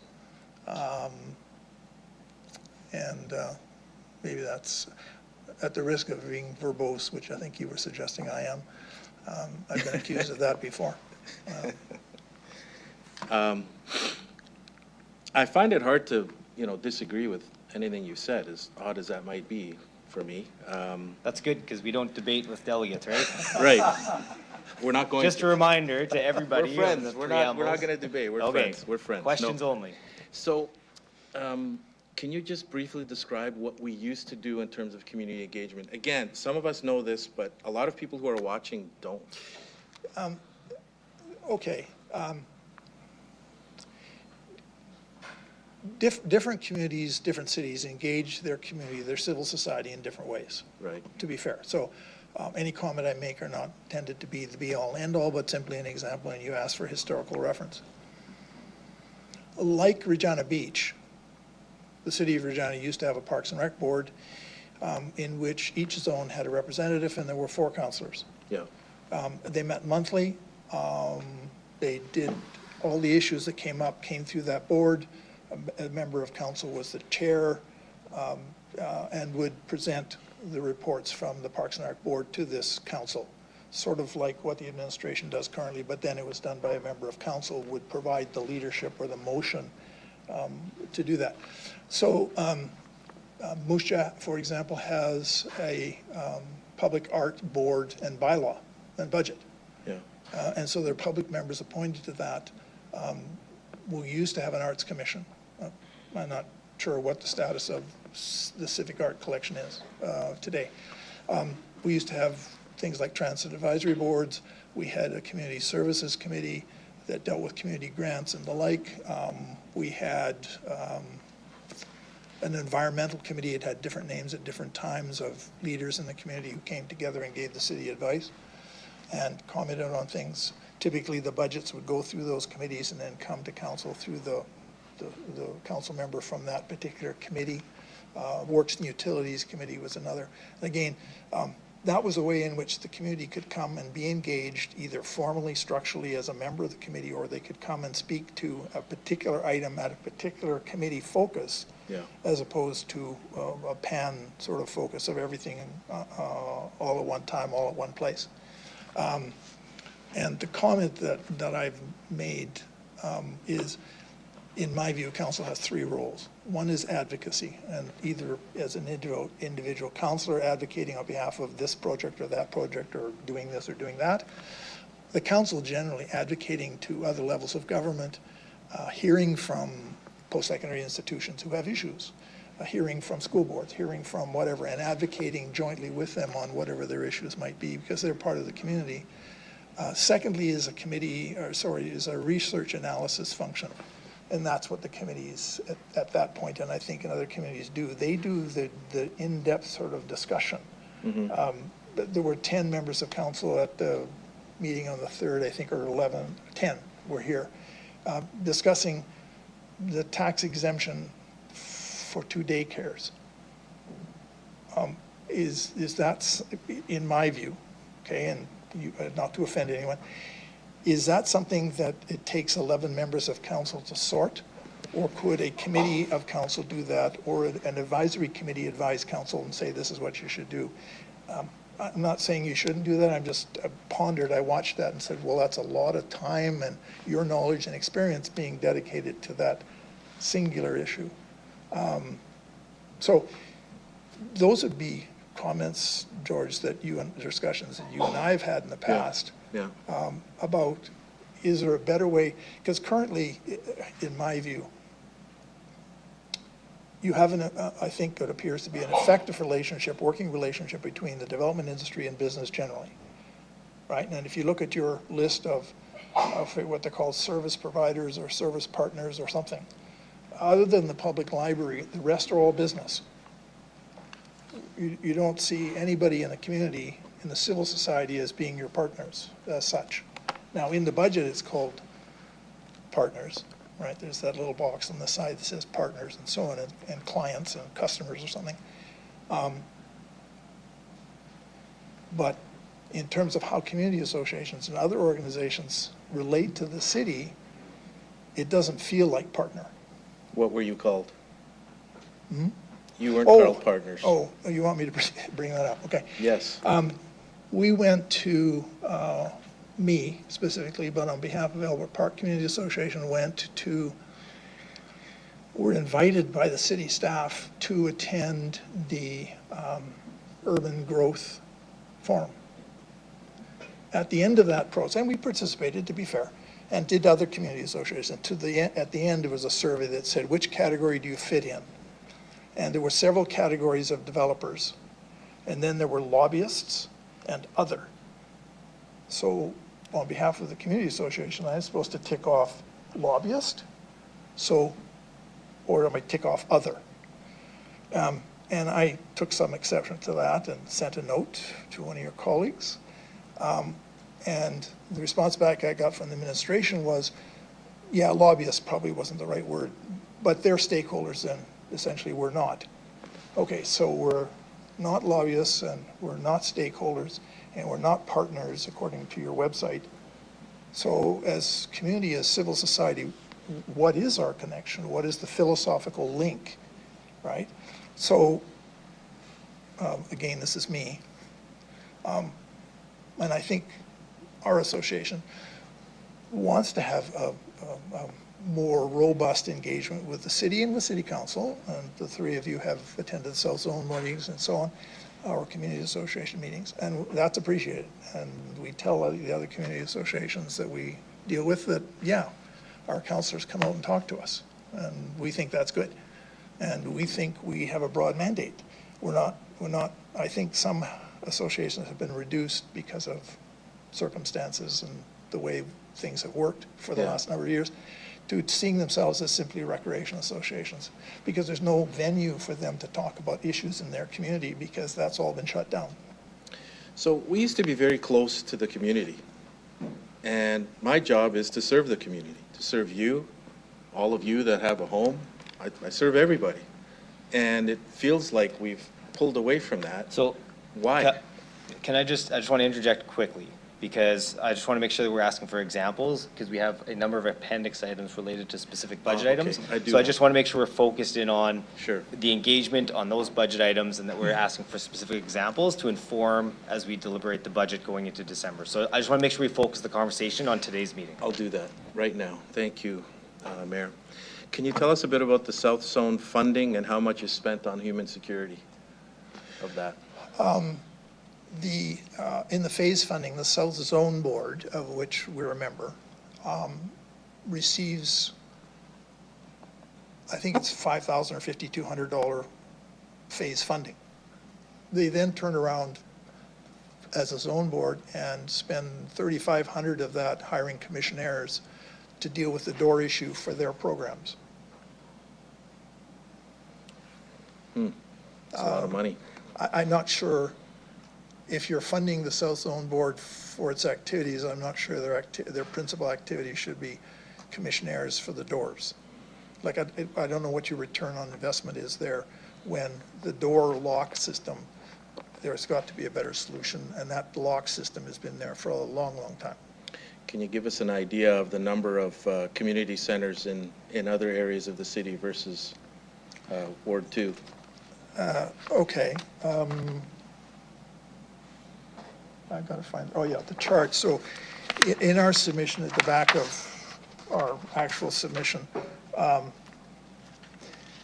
the South Zone has one neighborhood center, which is the South Leisure Center. As we pointed out in our presentation, it's the second oldest. I think Cathedral is the oldest. That's the only recreation facility building in the South Zone. The East Zone has one major recreation facility, or center, if you will, the Sandra Schmirler, plus two leisure centers, or neighborhood centers. The North Zone does not have a major recreation facility, but it has three neighborhood centers. The Central Zone has 5 major recreation centers and 5 neighborhood centers. And in saying these things, I'm not arguing that those are right or wrong decisions. Okay, there's merit to how each of those came about. Many of them were done when I was on council, actually. But and the West Zone has one major recreation center, and major being that there's there's a pool and other things connected to it. They're larger buildings, if you will. So that's how the South Zone and the South Leisure Center stacks up relative to other areas of the city. Tell us what you know about the upcoming Harbor. I'm just going to ask quickly, we're just at 10:31 at our mandatory break, so I'm just checking to see how many, if you have a number of questions, maybe we would take a break? 2. We can wait. Yeah, we can take a break if you want. Okay, then go ahead, we'll get through those first. Ask the questions? Yep, go ahead. Okay, through you, Mayor. Tell us what you know about the upcoming Harbor Landing Community Center attached to the new school currently built there. Does it seem adequately sized, and are you aware of how much feedback the community was afforded during the design process?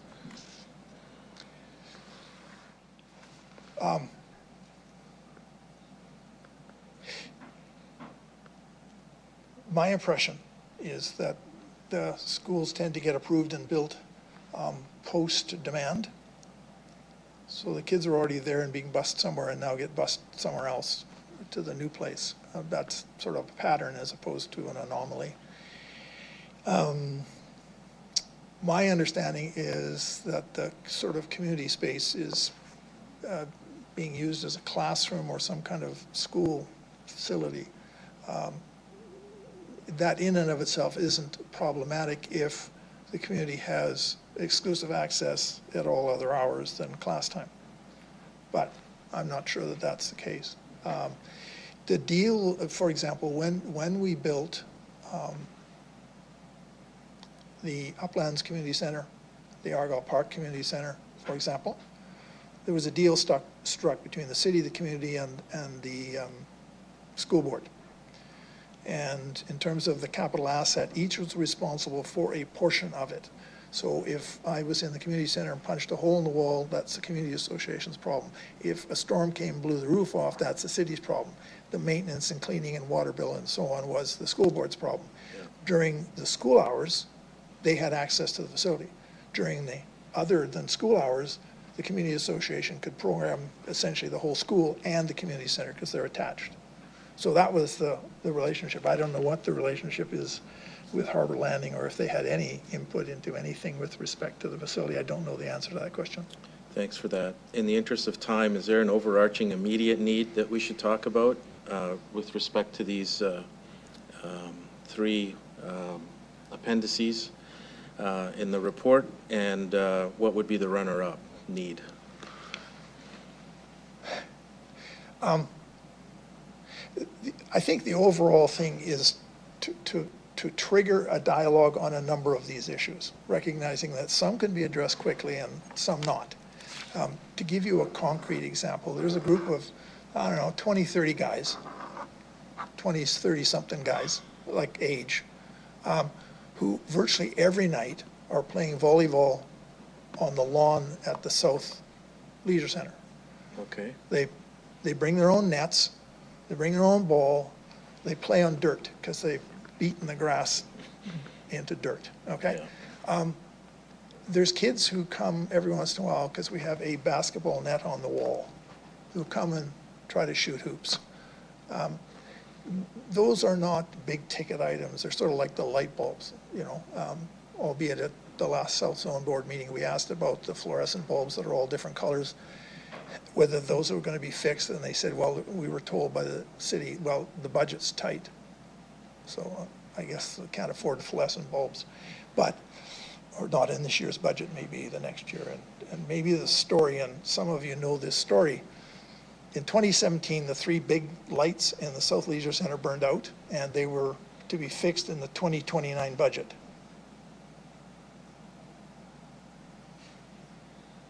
And your interventions brought the three bulbs forward, and we're hoping to get the fluorescent bulbs changed soon. And maybe they have been, and I just haven't been in the facility in the last few days.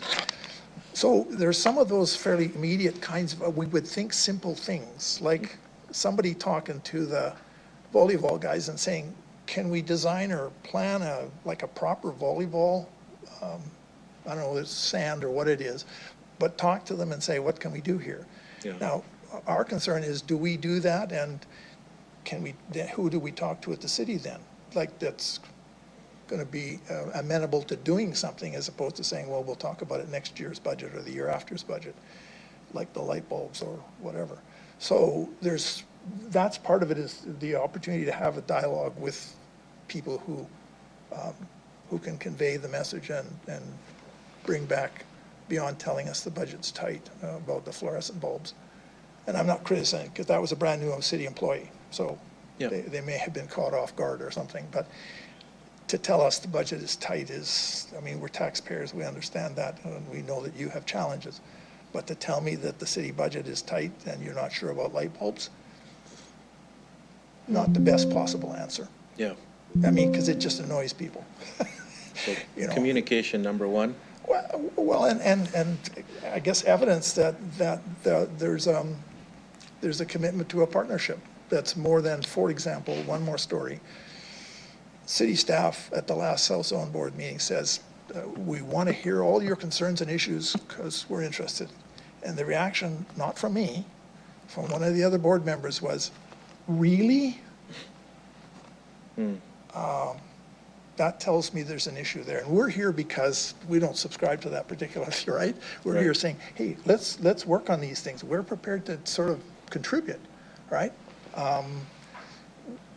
We're talking of some redevelopment at Dr. Perry with some people in the community. The city has told us, well, a couple of things. The story we get, for example, with respect to the $10 million, the story is that the city will not support any applications for that money. Flat out, not interested.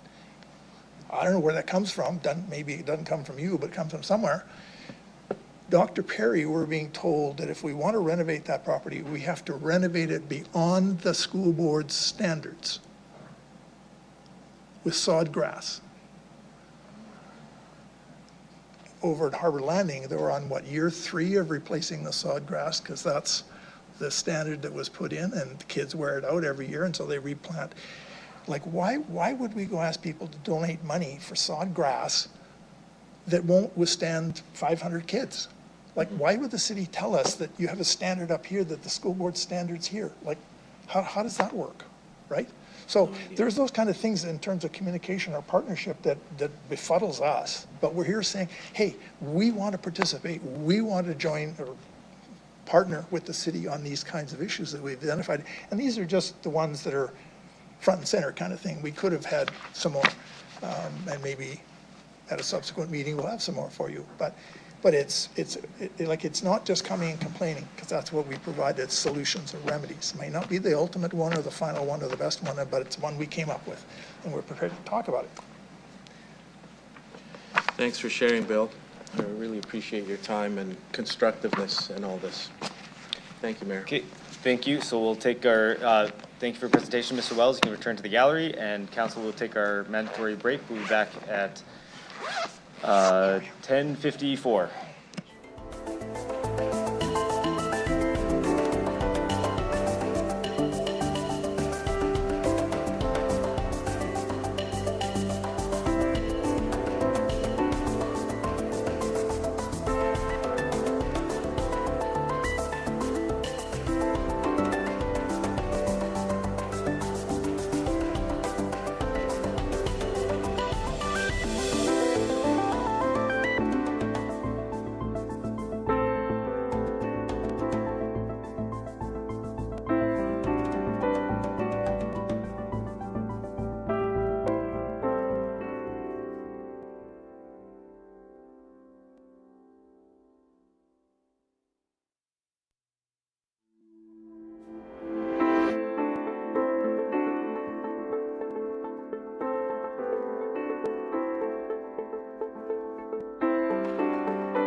Okay, we'll call the meeting back to order.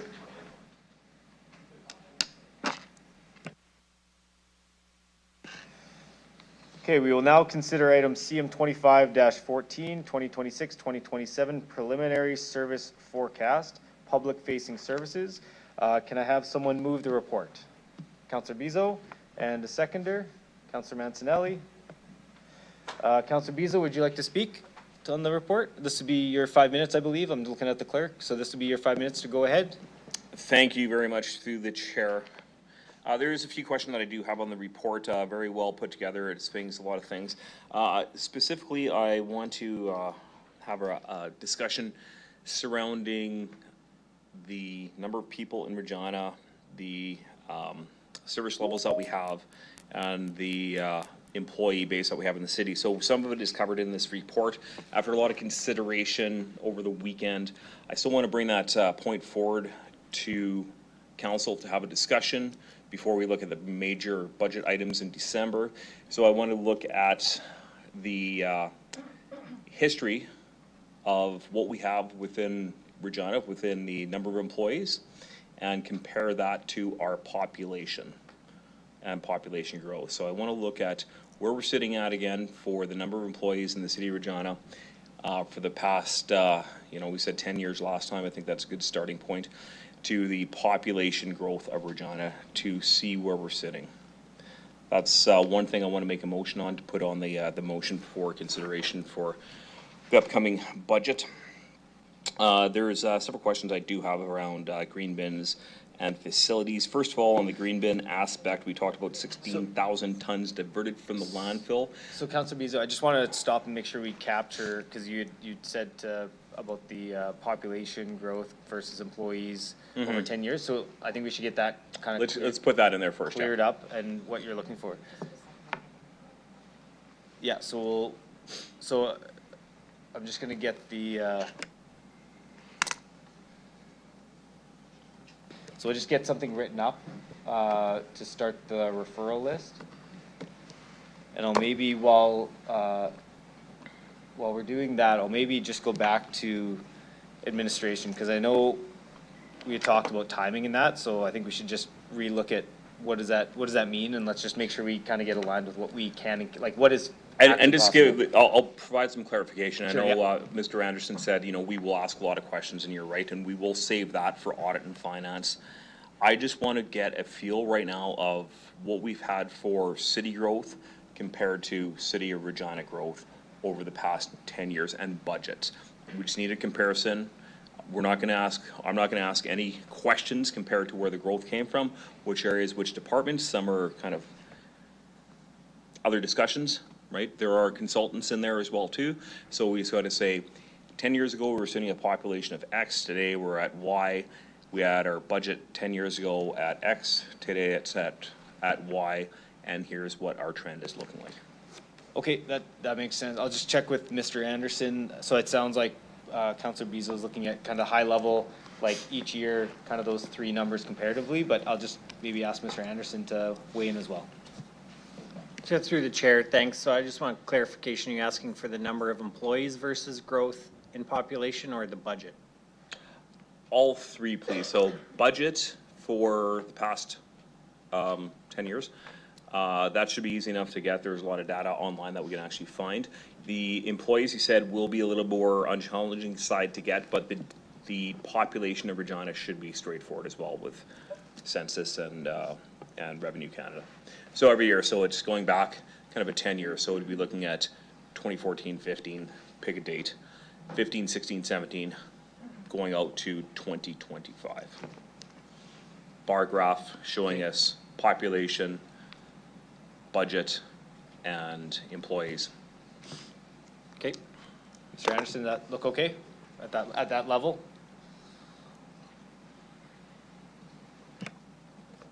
Yes.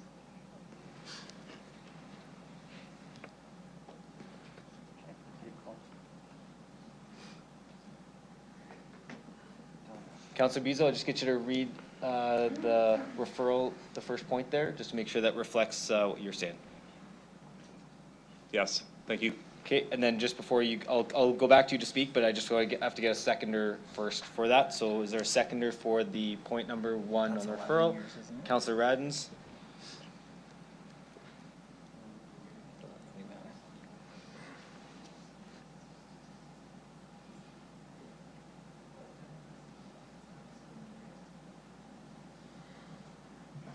Okay, sorry, just to be clear, that was a first and a seconder just to kind of start the list. And then beyond that, we'll add to the list. And then again, there's the option to split bullet points out if people feel the need to as we go through it. Councillor Zakiniak, do you have a clarification, I'm assuming? I do, yeah.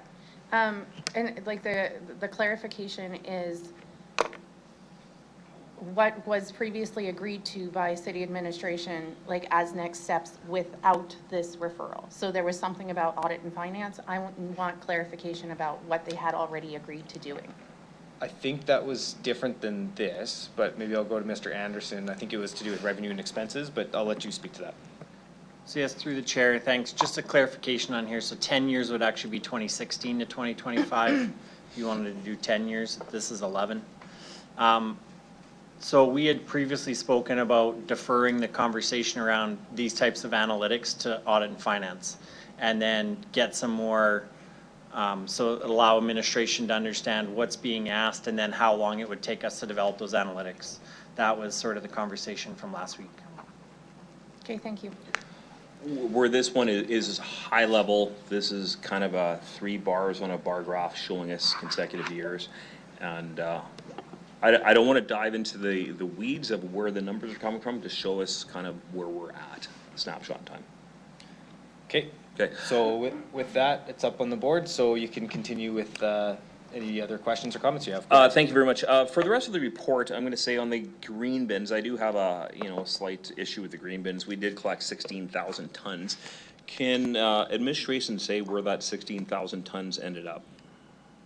Mr. Doney, go ahead. Through the chair, the food and yard waste program, we are processing it all at the landfill. So we have a composting site at the landfill, and that's our temporary facility.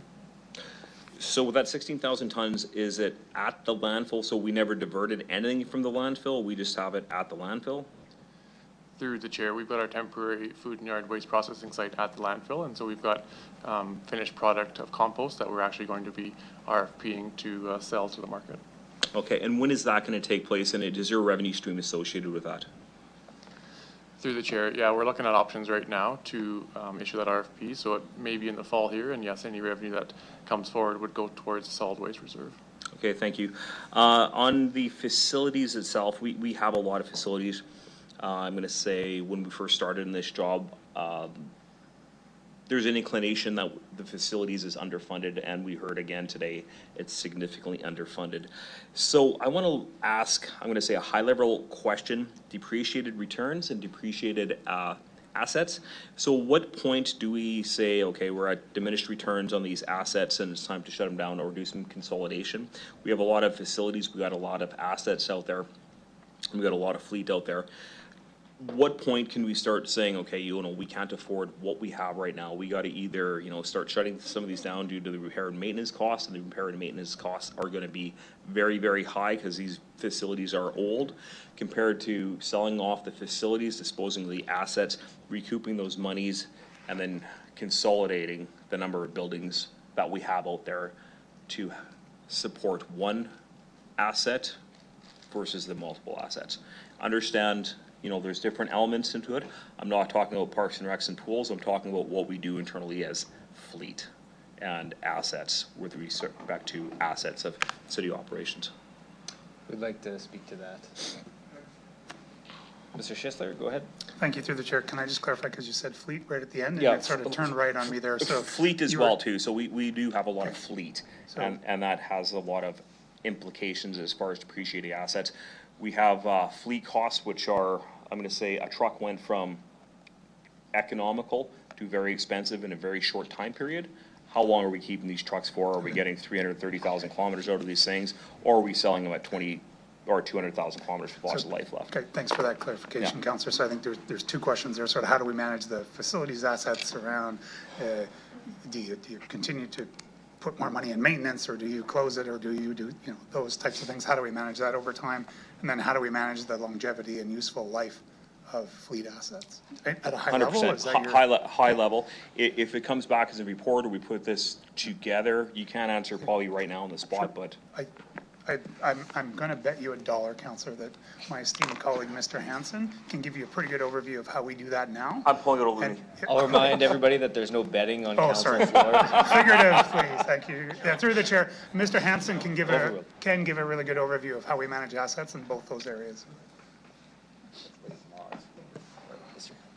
Go ahead. Good, thanks for the question. Through the chair. So try and keep this higher level. From a facilities perspective, we do have a corporate facilities master plan that looks at our portfolio of facilities. And we know the current condition of all the facilities, and it places those facilities in different tiers. Some tier, the one tier is to continue to improve the condition and increase investment in that bundle of facilities.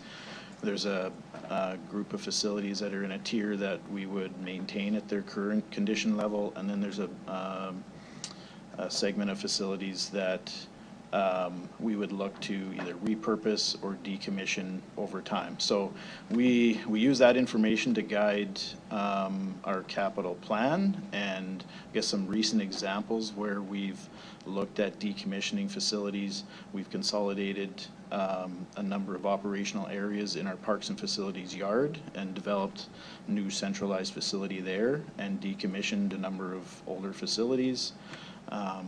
Similarly, out at Waste Management Center, we've consolidated services out at the landfill, which bought us some time and breathing room in our public works yard. So there is a long-term plan that guides all of those decisions, determines our priority for investment, where we should stop investment, and maybe turn facilities over to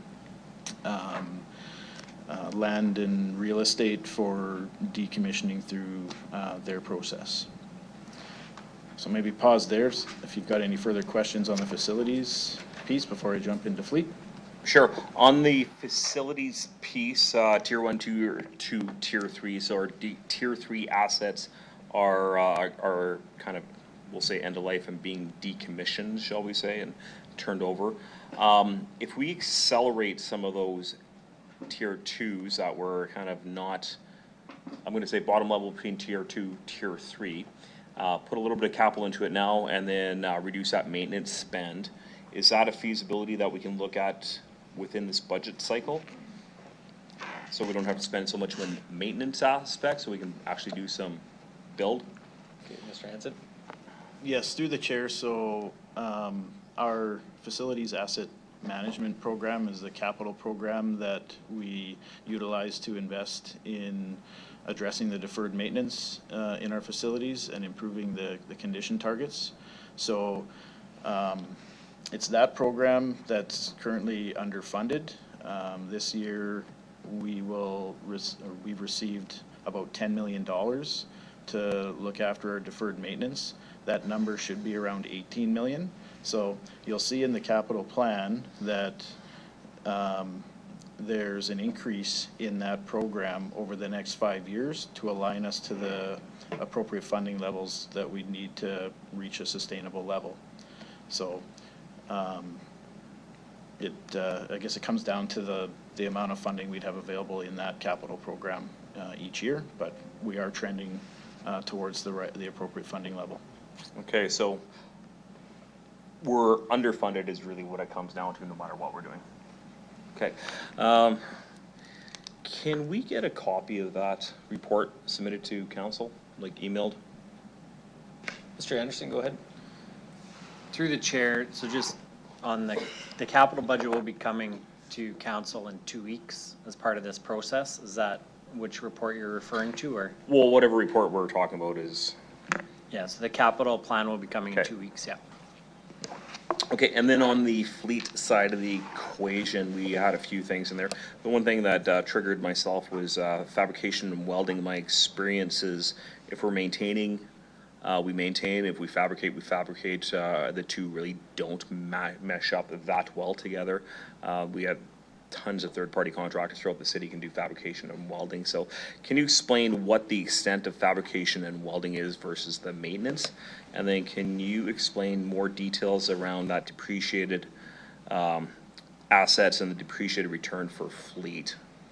And then a slight comment on utilization rate of our fleet. So heavy equipment would be one example, not so much light equipment like the trucks, but heavy equipment, graders, and street sweepers, heavy equipment. Okay, Mr. Hanson. Yep, so through the chair, the first piece around fabrication. Fabrication is say a smaller piece of the fleet service. We do look at contracting those that scope out, whether we can do it more cost effectively in-house or whether contracting out would achieve that. But it is a minor component. There are certain pieces that would fall into the fabrication from a maintenance standpoint to ensure the equipment is maintained to the appropriate level. So I don't have the costs on that, but it would be relatively minor in the overall maintenance portfolio. From a depreciated value and our approach to replacing the fleet assets, we do look at a number of factors, and really we look at the total cost of ownership of each asset within the fleet, and that will look at the age of the equipment, the utilization, the maintenance costs, potential downtime of the equipment, the physical condition, and then what we would get in return for salvage revenue. So factoring in all of those elements, we've determined the kind of the sweet spot for replacement life cycles for each piece of equipment, and that is evaluated on an ongoing basis to ensure that we're still providing the fleet at the lowest total cost of ownership. Okay, with the, I'm going to say with the steel tariffs, everything will be pricier in. About 30 seconds left, just so Okay, you know. everything's going to be pricier coming up. Can we do another reevaluation this year? Based on, we know everything is going to go up? Yes, through the chair, that work is ongoing. The replacement values are fairly dynamic right now with the market conditions, so it's something that we're paying close attention to, but definitely feeling the pressure of the increased replacement costs. Okay, and then the last question is surrounding buses. There's a huge increase for capital for fleet replacement. Can we have an understanding of what the big differential is for? Mr. Doney, go ahead. Through the chair, so this is directly tied to the report that was tabled to come back September 24th, and so we need to increase the amount of funding we provide for transit, for fleet, for buses, and we're assuming diesel buses in this budget, but if electric buses are selected, then that cost would have to increase. Okay, thank you. Thank you. Just a reminder for decorum, just make sure we ask questions through the chair. Through the chair. All good? No, all good. Thank you, Councillor Bezo. Next, Councillor Flores, go ahead. Thank you. Through the chair. First of all, thank you so much for this whole process has been really helpful, especially going into a 2-year budget and just getting an overview of every part of our budget. So far, from last week and this week, there was something that I was thinking about in terms of the optimal level of service that's not necessarily our current one. Could you please give me an example of what optimal means? Let's say, just as an example, like road repair versus what we're currently doing now and how that impacts the budget? Mr. Doney, go ahead. Through the chair, I might use transit if you're all okay with that, just a bit more simpler to explain, I think. So when we say optimal, we're really trying to align it to the transit master plan that was developed, and that master plan would have been developed with community engagement in comparison to other cities around Western Canada. And so when we say optimal, we're working towards the end result of that transit master plan versus existing level of service is what we're doing today. So that'd be an example of the difference between optimal and existing. All right. Through the chair, would it be fair to say then that in all other areas, any increases where we are saying we want to move towards an optimal level of service is to align with either master plans or like any plans that we have developed with community input so that we meet those expectations that we've set out through those plans? Through the chair, this is the first time we've taken this approach as a corporation, so I don't think that we could say that all the master plans are fully funded in the optimal solution here. If we talk about environmental and sustainability plan, we know that it's not fully funded here. So I think that's maybe something we can work towards in the future, but currently you're not seeing all of the costs for all of the master plans, but the transit is one that we did put forward as an optimal level of service. All right. Okay.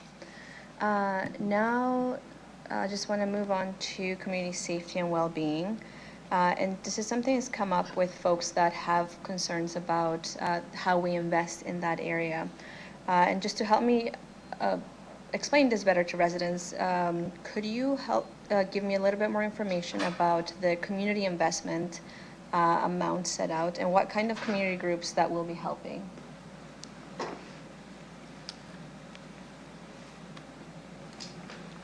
Thank you through the chair. So the Community Investment Grant Program has a few different streams, and I will refer to Ms. Burton to speak more specifically in relation to those streams and the funding levels for each. Ms. Burton, go ahead. Thank you, and through the chair, there are a couple of different streams through Community Investment Grant. So there are harm reduction streams and social inclusion streams. I don't have the figure of the total beyond the 6.1 million that goes through that entire grant program, but I can definitely follow up with it. For sure, thank you. And through the chair, could you elaborate a little bit on the return on that investment when we invest on those communities or those programs through this type of investment? Yes, so through the Community Investment Grant Program, the grants that we give out, there are follow-up reports that outline what the money was used for and what the deliverables were for.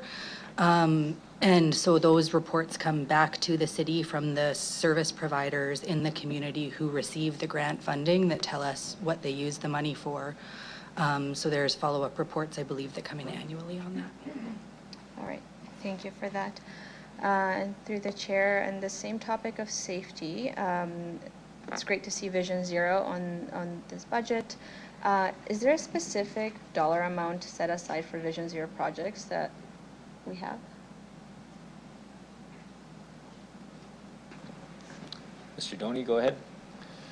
Through the chair, excuse me, we'll see in a couple of weeks our capital plan, and there'll be a line item there for Vision Zero that we'll be able to talk about what's requested and what the 5-year plan looks like. Okay. All right. And then in terms of transportation spending, how are we investing in safety in relation to like budget towards things outside of things specific for vehicles, so road maintenance for things like bike lanes, sidewalks, or things like that from that budget? Through the chair, I'll start, and then I'll ask Mr. Warren to give a bit more details. And I probably will go back to kind of the operational aspects of Vision Zero. And so, there's a plan that's been approved by council in the past to really reduce the risk of injury or death between vehicles and pedestrians. So some of that is bike cycling or reducing speeds in certain areas. So we've got the community safety, cathedral safety zone speed reduction that we're analyzing right now. But I'll ask Mr. Warren just to give a bit more overview of Vision Zero from an operational impact and what we're seeing there based on what's occurred over the last year or so. Okay, thank you through the chair. So we could also probably discuss more about this when we bring our capital budget forward, because Vision Zero is funded primarily through the capital budget. But basically, The Vision Zero program identified, I think over 100 countermeasures, things that the city would like to implement over the next 5 years to reduce fatalities and severe injuries, and just generally increase the safety on the road network for both our pedestrians and our cyclists and our motorists. So we've got a long list of areas where we want to invest in over the next 5 years through that program. Thank you for that. And one final thing through the chair, just going back to some of the concerns related to fleet. I just have referral motion, and it's just to look into the reduction of this without impacting frontline delivery service. And I sent that.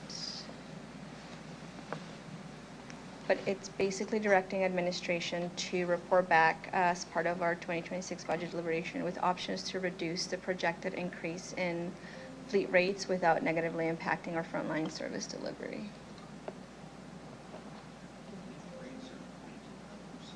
Sorry? No, just like the budget, because there's a number of things within fleet. Councillor Bizo, can you just repeat your question, your clarifying question, just so the public has it on the record? Sure, yeah, the clarifying question was increase in fleet rates without negative. So the question was specifically around the rates, like what is it rental rates, or is it the like numbers? All of the things, like the the way fleet that, budget. Exactly. Okay. Yeah.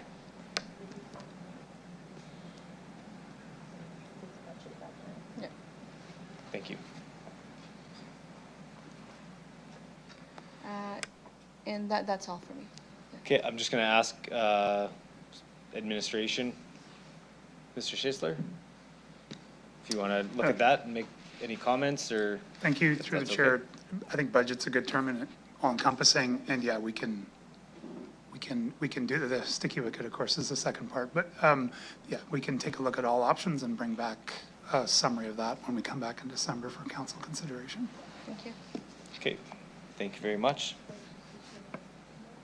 Oh, yes. No. We don't need second because the referral's already up there, so we just add it. Okay. Okay, Councillor Flores, anything further? No, just I think overall, just thank you for all of the work that has been done on this and just all the thorough information that we get to share ahead of budget time. I think it'll make things a lot easier for our decision making, but also for making sure that everybody all residents are better informed of this process. Thank you.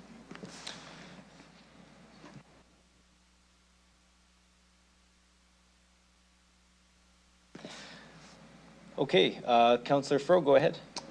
Yeah, thank you to the chair. Maybe just first, outside of my allotted time, I just have a question through you to the acting clerk. As it relates to Councillor Bizo's referral motion, or whatever the appropriate terminology is, if I were to want to suggest a small amendment or addition to that, what would be the process for that, just out of curiosity? Go ahead, acting city clerk. Through you, Chair, you could ask Councillor Bizo and Councillor Radins if they'd be willing to accept that as a friendly amendment. And then if they're not, would I just put on like a secondary request? Yeah, you can just add a second. Okay. Well, or an additional See line how friendly item. they feel Yeah. I am. So through the chair, I guess Councillor Bizo and Radins, the amendment I'd be looking to add to that would be, outside of that information, what I'm wanting to see is context. So understanding that we're looking at, per resident sort of tax sort of allotment, and looking at obviously our growth and the growth in budget. What I would like to see with that is also to look at what services the city's providing. My worry is, as currently structured, it won't really tell us much of a story. But if we were to take the time at the appropriate time to sort of tell a picture of what does our population in Regina and the taxes they're paying, how does that connect to city services? For instance, if we have taken on more responsibility as a city or less, it will tell a very different story with that data.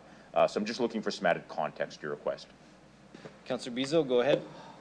Yeah, thank you very much. And that's something that Mr. Anderson said they were going to provide that detail and that context through audit and finance. So they know that It is coming through the Audit and Finance Committee.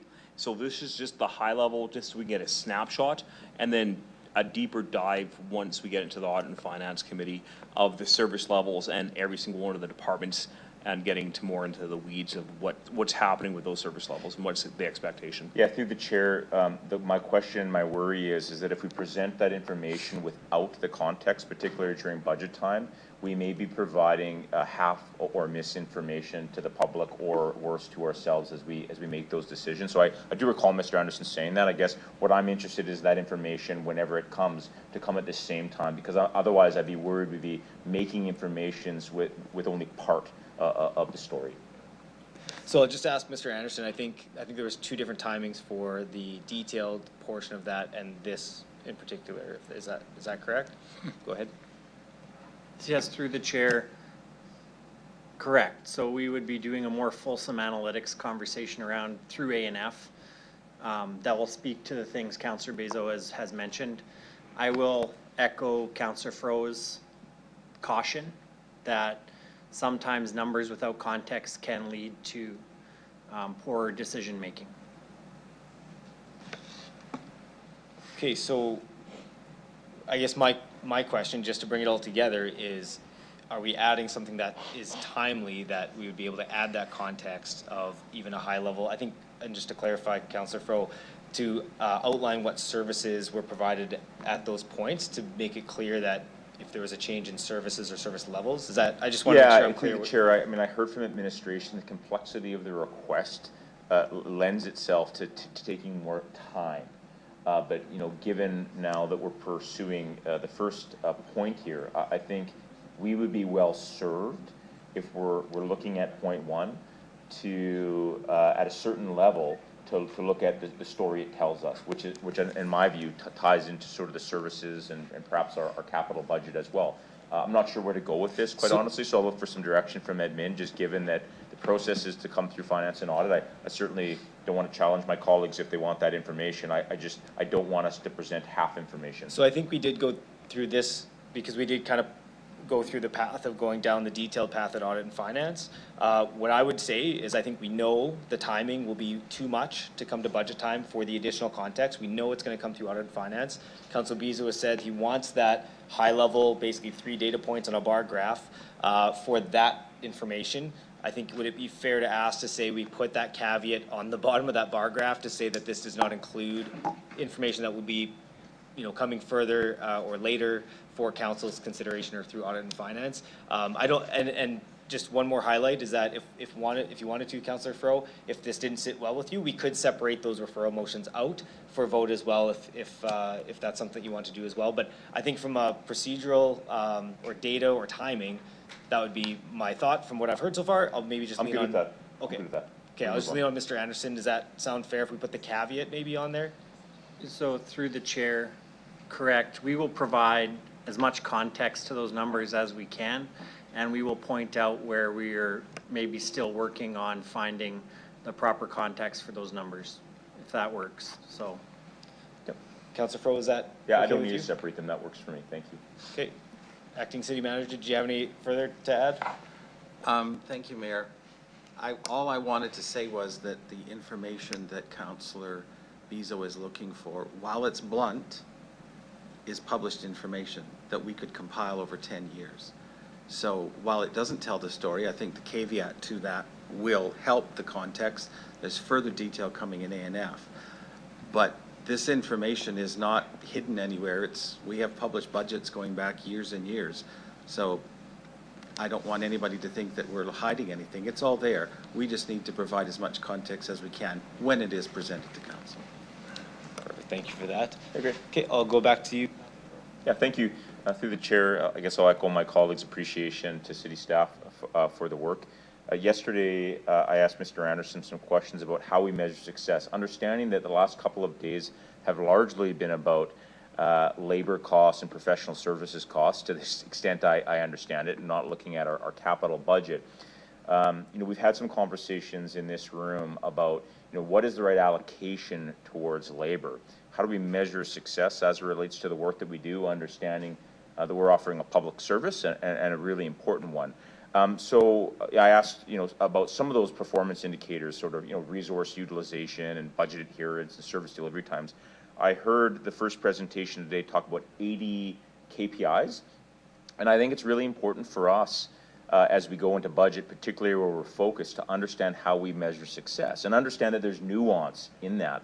But I guess my question, and this can be taken offline or it can be put up here, is I would like to know, not necessarily how we compare to other cities, I would like to know how we measure the success of our human resources, right? What are the unique measurements, perhaps by department, that we measure success and we give ourselves a high five at the end of the year? Because for me, these numbers are good. I'm interested in some historical context as well, but I'm more interested from our leadership how we assess how our teams are doing. Perhaps in some cases, as we've also heard today, you need more capacity.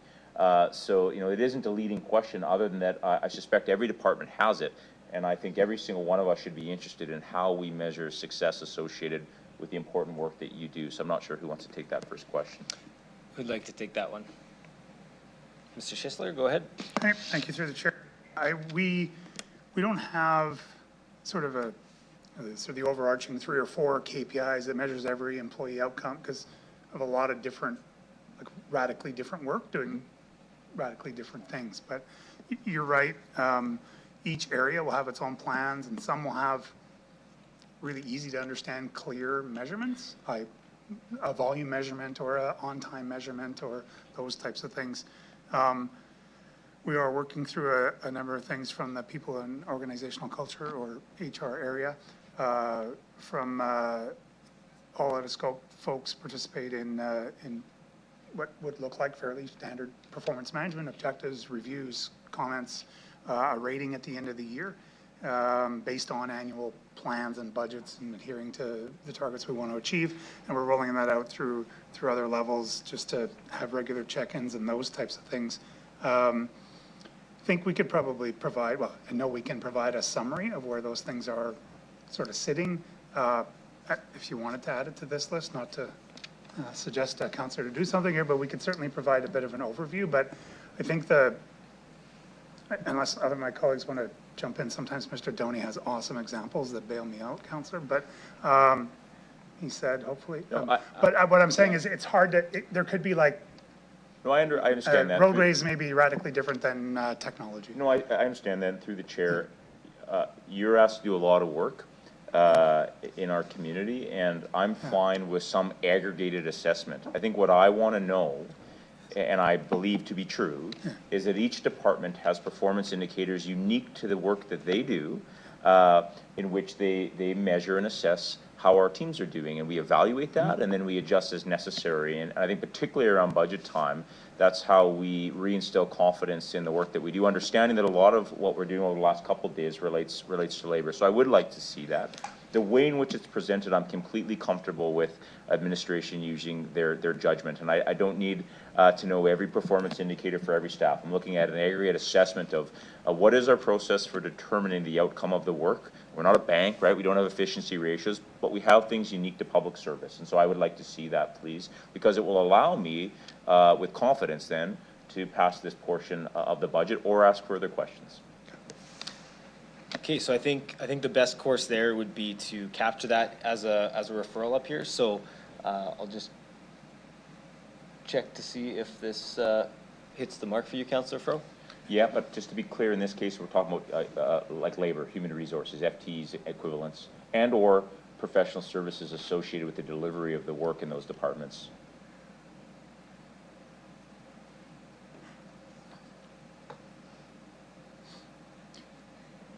And again, to be clear, a high-level overview is fine, right? I think we just want to know how you go about doing it and what the process for evaluating those results are as it relates to budget and your work plans. We don't want to get into the weeds, but I think it's important for us because we're asked about it all the time. Does the city have too much staff? Do they have enough staff, right? So just take a read through there, Councillor Fro, and make sure that that looks fine. That's good. That looks good. I'm just going to ask Mr. Schisler to read it as well. Okay, through the chair, I'm struggling with difference between labor and human resource allocation. I don't know if we need both those, but also the word allocate. So allocating them as one thing, I think the root of yours is, okay, you said you needed 10 to do this work. Was it done well, not well? Was it a resource allocation problem or some other problem? And not on a line by line item, but generally speaking, what I don't see in there is the results part. So I see the allocation. Thank you. I see how we determine whether or not we need needs, but I don't see what I think was the and outcomes. Major thrust was a successful outcome. Yeah. No, thank you for that, Ted, because we're not just looking at dollars, right? We're looking at public service. I appreciate that added context. Yeah, that'll work.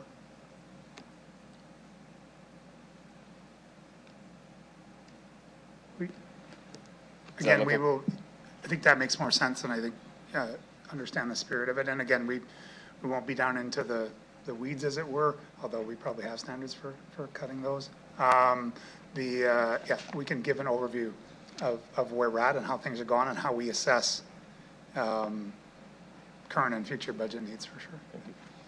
Thank you very much. I mean, through the chair, this and my next question, there's a reason for it, which is I suspect we're going to be spending a lot of time during budget talking about where we can find efficiencies and save money. And I don't think there's an inordinate amount of fat to be trimmed at the city. I think there's a lot of important work being done. In 2022, I think, through the chair, right, we commissioned an efficiency review through Deloitte that recommended, in part, there was in around $17 million in savings. And some of those are probably better addressed through capital, but we can put it on here. I don't want to put anyone on the spot unless they have an answer. But there are some service and process-orientated recommendations in that Deloitte report that I think would be interesting for me, at least, to know if we've made any material progress on that. And I suspect we have. So you probably see where I'm going with this in advance of budget. So I guess maybe what I'd also like for a number 4 is, of the 14 opportunities identified in the efficiency report relating to this area that we're talking, how have we done? What, if any, movement on those have we made? And the rationale here is I don't want to reinvent the wheel in a couple of months and start asking questions that have been asked and answered already, or we have to be accountability partners in the event that we've acknowledged an opportunity and we haven't made progress on it. That's all I have. Thank you very much. Yeah, so we'll work to get that up on the board.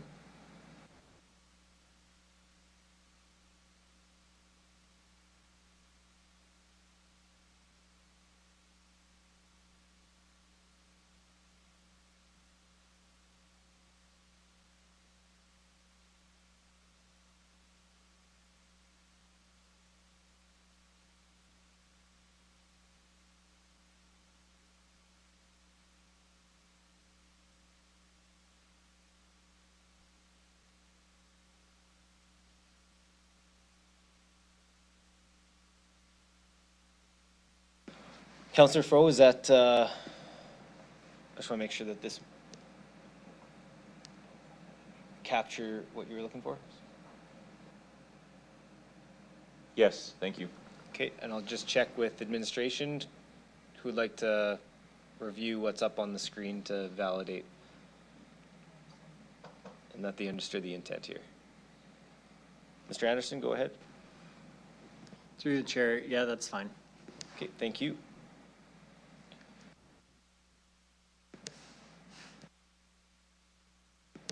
Okay, I'm going to ask my couple questions. I promise I don't have too many.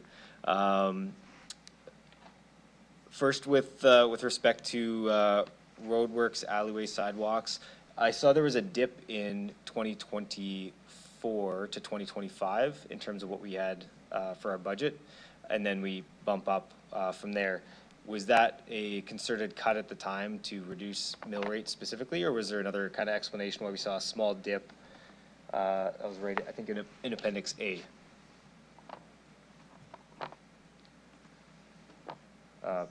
Page 3, under 2025, 2024 to 2025, looks like it went from 12.3 to 12.2, and then 26 is 14.4, and then 27, 14.7. So I was just wondering if there was just some context around the dip in 2025.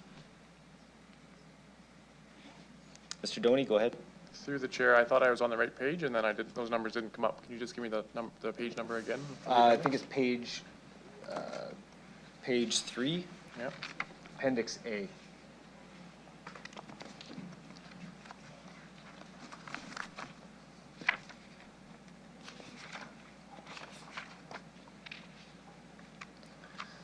Under the road and active transportation service. Right, okay. So we're at 2024 actuals 12.3, 2025 budget 12.2. Yeah. And then the 2026 budget 14.4. Okay. I don't have that detail. I'll ask Mr. Warren if he has any memory of that, but nothing comes up. Thank you, Mr. Chair. So I believe that the 2024 actual number of 12.3 is the actual expenditure incurred in that year, not the actual budget. So I don't have the actual budget in front of me. I could grab that, but those are the actual dollars spent as opposed to the budget. So I think that's the difference there. Okay. So would it be fair to say that the budget may have been higher or lower? Like, I guess I'm just looking for the trending, because we budgeted it going down, and then we have a bit of a pop going into the budget for 2026 compared to 2025. So I'm just looking at that kind of dip to jump. I can, if you just give me a minute, I could try and dig up my 2024 numbers on that one and get back to you. Sure. Yeah, I can move on to the next question. Oh, Mr. Doney, go ahead.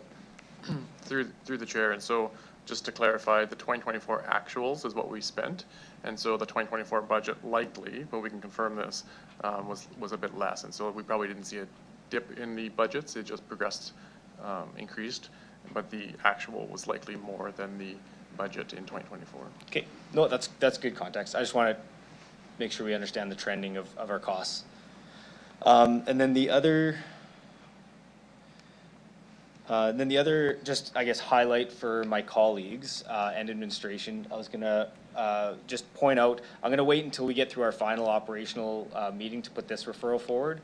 But just in terms of kind of setting a benchmark so we get a bit of context what adjustments may look like at budget time, what I'm going to intend to do at our next meeting is to put a referral forward with some benchmarks of mill rates and what the implications would be. So asking administration to highlight, based on their risk profile, if we were to have to reduce in an area, let administration use their risk profile in all the service areas to make sure that we are identifying the risk associated with any decreases that we would look to make. So just as a highlight to my colleagues and administration, I'm going to put that forward at our next meeting. It won't be a direction for that. It'll be a referral to say, what would that look like in a couple different scenarios? So it gives us a bit of a benchmark as council as we go to deliberations to understand what the risk and what the implications are as we look to reprioritize or change dollars around. So I'm not going to do that today, but I just want to highlight that that's something I'm going to be bringing forward next meeting. With that, I will go to Councillor Sickley's. Go ahead. Thank you, Your Worship. Through you, you just took something away from me, so thanks for that. That latter one, yeah, I was thinking the same thing. I've got chicken scratches here everywhere, so I'm going to try and read my writing, and I'll, in no particular order, community standards. Oh, before I get into it, CFO, we had our comparator cities. Can we start from east to west? Could you remind me? It was Ottawa, Winnipeg, Saskatoon, Edmonton, Calgary. Am I missing one? Through the chair, no, that's correct. And then Regina. And us, yeah. Yeah. Okay. As it relates to resources and budget, I've spent an inordinate amount of time this summer on community standards issues, primarily related to what I would consider a communication feedback loop breakdown. So it's my understanding that once bylaw officers attend an issue, there's no follow-up either to the homeowner or the councillor. My question is why, how do you propose to change that? And before you answer that, I did talk during the break to Bill Wells, who when he was a councillor, demanded that he had some sort of feedback loop to the resident and to him so he had a record of it. How do you propose we move forward? I can give you specific examples, but I think you know what I'm talking about. Okay, Mr. Doney, and I'll just say if we can tailor the answer more to how that would impact budget if we were to do that. Yeah. Go ahead. Through the chair, I'll ask Mr. Kleem in a second to provide context of the process that we have and what any opportunities there are. Of course, it will likely come down to resources, and so what those resources may be required to improve that process would be a good overview. Mr. Kleem. Okay, go ahead. Through you, Mr. Chair. So like an enforcement process that we would, our bylaw enforcement officers would go through isn't necessarily public. It's not, published on the website or open in terms of what happens. So the feedback back to a resident that might be, have a bylaw concern is that we've opened a case and that we are working on it. Those enforcement levels or the enforcement actions that we take can vary and do vary widely. In terms of communications that we can do, we are regularly looking for those type of opportunities to decrease the amount of service requests that we get and increase the level of service that our residents are experiencing. How? Through you, Mr. Chair. So I don't know that I have a specific example, but we are looking for opportunities, and we regularly review what the service requests that we get and work to minimize them as much as possible.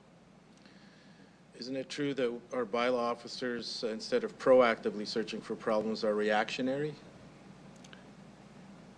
Through you, Mr. Chair. So the range of proactive and reactive depends on the service. So we aren't 100% reactive. We do some proactive enforcement, but that does depend on the amount of enforcement resources that we have. By some, you mean 30%, 5%? Through you, Mr. Chair, I don't have those numbers. How does that measure up against our comparator cities that we just listed? On the bylaw side, enforcement side. Mr. Doney, go ahead. Through the chair, so I think that's the next level of work that we'll be doing, as Mr. Anderson said, is that we're going to start at the top and then we'll get into the different services. So bylaw may be one of those services to see how we compare it to other cities around us. Excellent. Yeah, that would be great to know.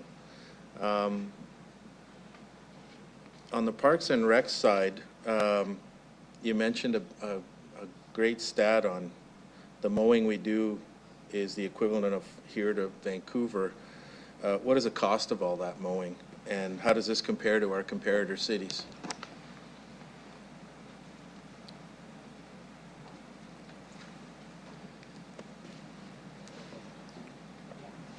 Through the chair, speak to that, please. Okay, go ahead. Through the chair, I don't exactly have that number in front of me at the moment. I apologize. No, it's okay. I can pull it up, but I'll try to pull it up through an email right away. Yeah, no rush. Just something to consider at budget time, because you're at about 26 million and 189 people. So I was thinking the mowing seems like a big part, right? Through the chair, I'm going to use a really round number just as an illustrative example, although it won't be an exact number. So sure. A Class B park, a Groom Park, Wascana View Park, something like that, it's about $9,000 a hectare. If you were to change it to, say, a Class C park, which is some of the parks that you might see in Glencairn, it's probably in around $2,500 a hectare. Difference being irrigation and mowing cycles. So a Class B park would get once a week mowing. A Class C park would get a once a month mowing. Gotcha. And you've been here a long time. I forget how many years when we went on that walk. Have we ever had a private contractor cut grass for us or do any kind of landscaping in the past as a city? Through the chair, as a city, we have not had private contractors doing mowing, although I would say I am aware that City of Saskatoon does do some ditch mowing, say around Circle Drive. We do some contracted pruning through our forestry group, and we do that through schedules. It'd be interesting to know what our comparator cities are doing in this area. Can we find out? Through the chair, yes, we could do a quick survey. Does that need an amendment? Or can we just get that done? I'll maybe ask Ms. Bryden, go ahead. Thanks. Through the chair, I think it would be good to have an amendment for that work to happen. It's not something we can turn around in a week, and so Yeah. I think if it just comes back with the budget. I think it's also quite relevant to point out, as Mr. Irick indicated earlier, is for the number of hectares we have of park space, 40% of those are Class A and B parks. So that's a significant, I think a significant statistic. And if you reduce some of those levels, you're looking at about $250,000, I think, annually. Correct? So we can get that put up there. I'll just ask Councillor Sickley's first to make sure you read it and it achieves what you're looking for. Yeah, I think maybe some of my council mates might want it to include some things other than mowing, so I'm open to friendly amendments. Okay. If it's a bigger picture that, you know, you're the specialist in the area, or else maybe the council wants to add more in there than just mowing, it's up to you guys. Okay, Yeah, so but- we can, if anybody has that, when it comes to their turn to speak, then they can bring that up and then they can come back to you and discuss that. Okay, thank you Okay, very and that looks much. good to you, Councillor Sickley's? Just to make sure for that portion? Yeah, Okay. perfect, thank you. And then to administration, Ms. Bryden, does that look okay for referral on number 5 there?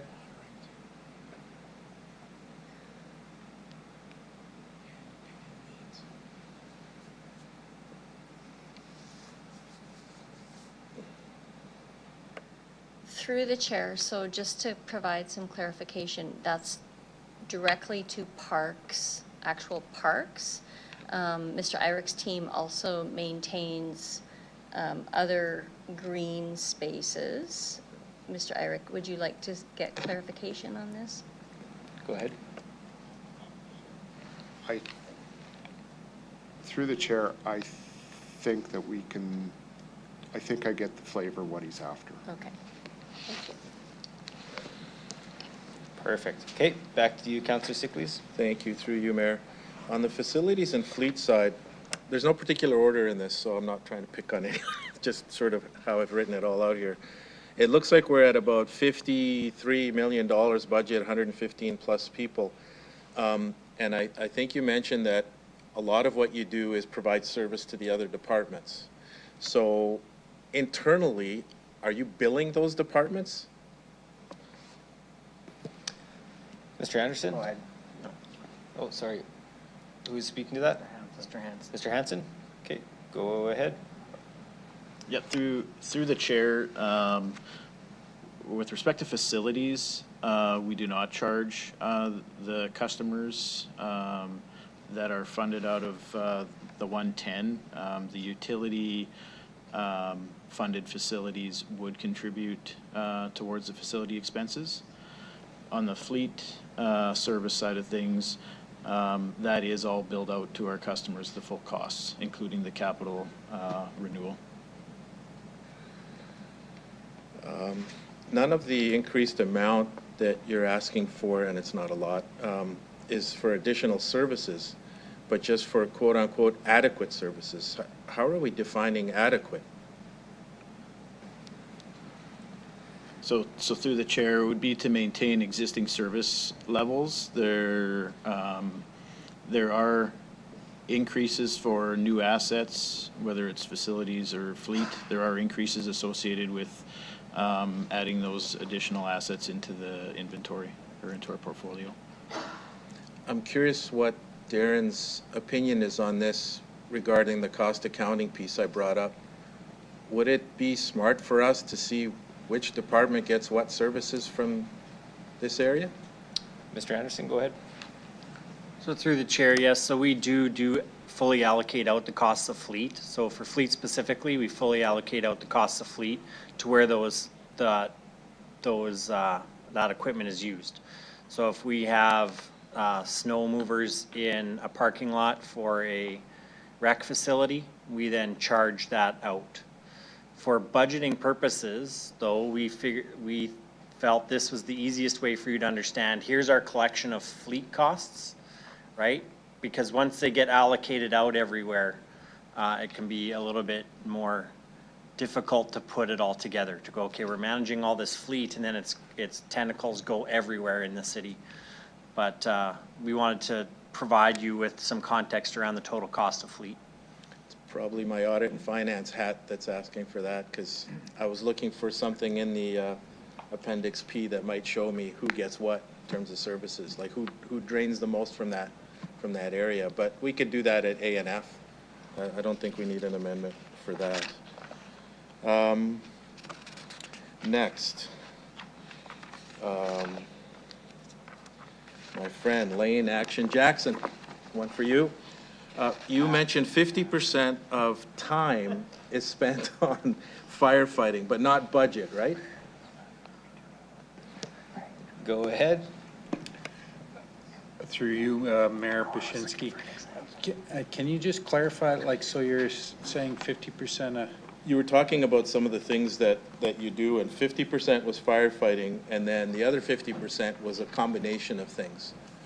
But I'm assuming that's 50% of the time, or not budget, right? Correct. Okay. Correct. I'm going to do that. How does this compare to other cities question again? And I know we shouldn't compare ourselves to others because we're so great, but I think it's important for me to get a picture of how we look compared to other cities, because all the fire departments talk to each other. Most of our admin talk to each other administration people across the country at their conventions. My question is, of the balance of the 50% other than firefighting, what percent would you say is social services related, and at what cost? Through you, Mayor Bashinsky. That's an interesting question. When I listed off our all hazards response, when we look at comparing to other fire departments, that's very similar. All of our fire departments across Canada, pretty much anyways, metro departments provide the all service or all hazards response. And when we get into the technical rescue, the hazardous materials, even the emergency medical, they're not per se social services. They're just extra, our dive team, those type of response. They're not social services related. Socioeconomic issues can drive our call volumes, and we see that in different neighborhoods within the city. Yeah. So that issue can come up, but as far as social services doing their work, I would say we don't do that. We respond to emergency incidents, and that's the crust of it. Okay. You have about 15 seconds left, Oh, Councillor boy. Siklis. Which one am I going to pick as a question next?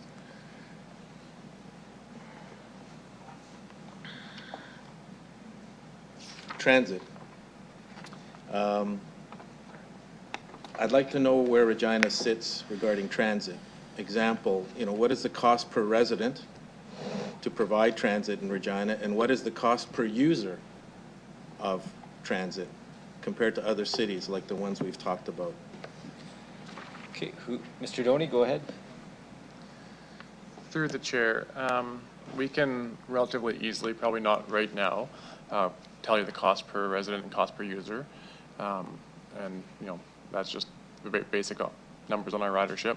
As far as other municipalities, we are very connected to other cities through CUDA, and so that's definitely something we can get. I'll just ask Mr. Looning if he thinks that's something that we can get by December or not, to compare us to other cities. Go ahead. Through the chair, that's something, as Mr. Downey said, it's very easy for us to get that information, so we can provide that as part of the package. Should we add that as an amendment? Yeah, let's add that. If it's feasible, then we should add that to make sure it's achieves what you're looking for. Thank you. What does CUDA stand for? Through the chair, just to make sure we get it right, I'll go to Mr. Looning. Mr. Looting, go ahead.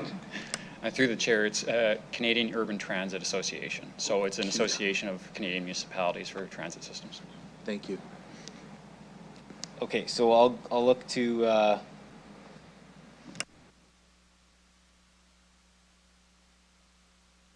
so Councillor Sickleys, can you just repeat the ask one more time? Sure. What is the cost per resident and cost per user, those are two different numbers, of Regina Transit versus our comparator cities? Perfect. Okay, we'll get that written up and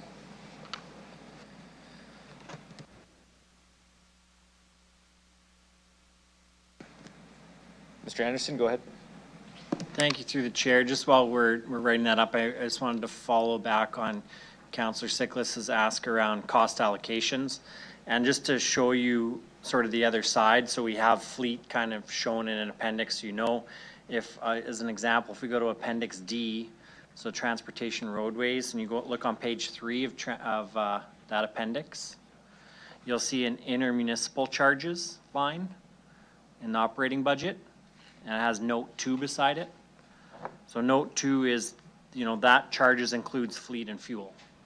So if you wanted to go look, right, at where the fleet ends up, to your point, you know, who's getting what out of fleet, you can go through each appendix here and you'll see what the charges are.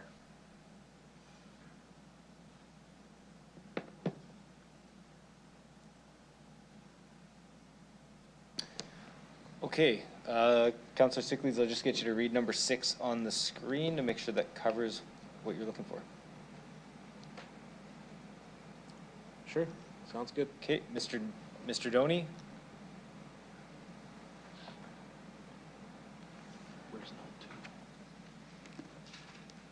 Yeah, I'm getting a bit tripped up on the same transit costs, but I think it's just terminology, so I think it's clear for us what we're looking for.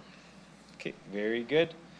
And we'll go on to Councillor Burton. Go ahead. Thank you. Through the chair. First, looking for the administration's opinion on lengthened renewal cycle for various long-term users and facilities. That there is a regular yearly request. Some groups have been decades that they've been using. And would there be any savings possibly to be had by lengthening it to 2, 3, 4, 5 years for various scenarios, or simplifying the renewal process to reduce administrative costs? Go ahead, Ms. Brad. Thank you. Through the chair, just for clarification, Councillor, I think what you're asking is about the grants that are provided to community associations and the application process? But I'm also asking about the renewal process for users of those facilities as well. There's both the grants, but there's also, sorry, I should have clarified, it's also the users of facilities. It might be every year renting ball diamonds, fields, Curry Field, all those different things like that, that there's just regular administration and time used up. Okay, thank you for that clarification. So through the chair, as you're aware, we're doing a review this next season of the ICE use policy, and I would think that as we are moving through that, we would also be looking at the uses of our other facilities and how we might apply some similar principles as we move forward to create equity and fairness across all of our facilities. Okay, so I would like to add one on there, just a simple one, just to identify any potential cost savings to simplified renewal processes or lengthened cycle, I guess is. Okay, we'll get that written up. Give us one moment.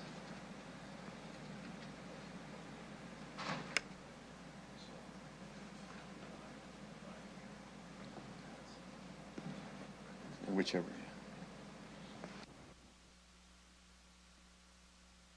So while we're writing that up, I'm just gonna, in about 5 minutes, we're supposed to have our mandatory break. Looking at the number of folks that still have questions and the pace that we're going, not that there's anything wrong with that, but I just know we have a hard stop at 1 o'clock. So I would look to make a motion to waive our 15-minute break so we can get our way to 1 o'clock there. Seconder, Councillor Fro. And then anybody opposed? Carried. Thank you very much.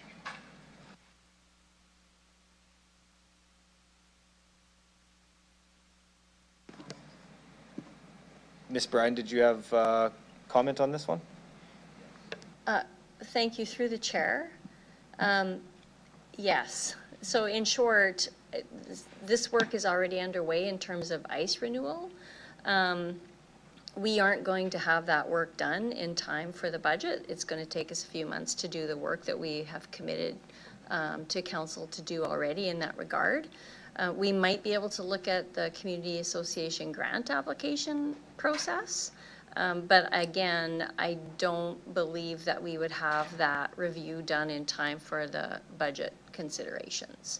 So we did just go through this past year a review of the community investment grant program and the application process. We are looking at implementing some software solutions potentially to help user groups make applications simpler and more streamlined. However, I don't think that we're going to have all those answers in place for this year's budget. And I would also say we have a very slim number of staff that are allocated to support this work. And the benefit we're going to see is certainly going to be for the public and the user groups. And that's a great benefit, but the implications on our budget I don't see as being impactful. So can I, we did this before where we learned that there was, that the timing wasn't conducive. So can I recommend that we maybe, instead of having a referral here, hold on to this for when we get to budget time, and then we can propose this as a proper amendment or motion at budget time to direct administration. It would be a more broad sense to allow them to go through this, but through the time that would be available. So this referral process gives us the gap between now and budget time. If something can't be achieved in that time, then we could wait till the budget deliberation time frame, and then direct administration through a proper motion at that time, at budget time, to do that, because they can't achieve it in this time frame. Sorry, go ahead.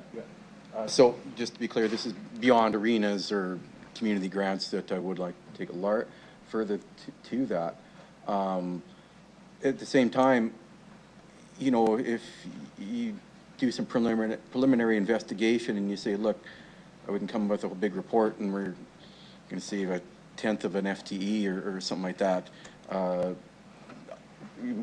is that simple to find out, or is that reasonable to get before December? Thank you. Through the chair, sorry, Mayor. Through the chair, this is fairly, it sounds simple, it's actually fairly complex. And so no, we wouldn't be able to bring this back in time for budget deliberations in December. And I would respectfully support the mayor's suggestion that this motion be brought forward at the time of budget deliberations in December. Okay. So we can do it. Do I have to keep this myself and reintroduce this, or is this just stay on file, or what do we do? Yeah, I'll let the acting clerk speak to that. Go ahead. Through you, Mayor, yes, we can keep your motion on files for when you want to bring it forward during budget deliberations, so we have it ready to go. Okay. But you would need to move it in December when we consider the budget. Perfect. Okay. Yeah. Thank you. Okay, so we'll remove that for now, but the clerk will work with Councillor Burton to make sure we capture that for budget deliberation timeframe.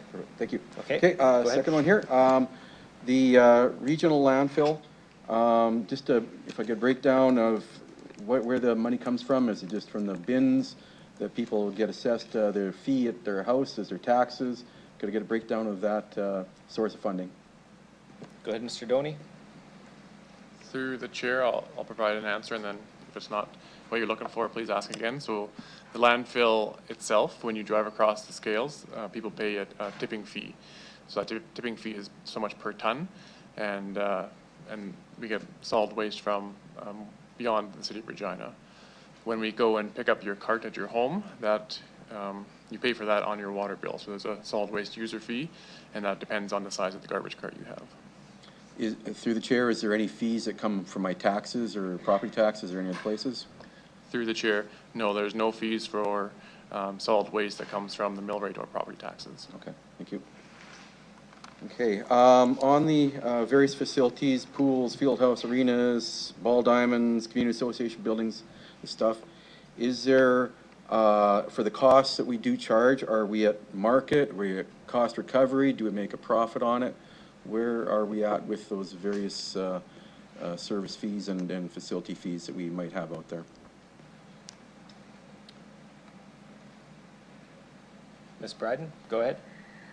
Thank you through the chair. So certainly most of our facilities are, our programming at facilities is not fully funded, and the tax base does support. So as an example, I believe the pools, the recreation facilities, and Diana might want to, or sorry, Ms. Burton might want to poke me for this, but I think that, actually, I'll refer this to Diana or Ms. Burton, because she'll have more specific numbers on what we're recovering for fees. Okay, go ahead, Ms. Burton. Thank you. And through the chair, just to clarify, you're wanting the cost recovery for the different facilities? Yes, through the chair, through entrance fees. The actual charge is not what the city might be subsidizing. I believe that we have this information available.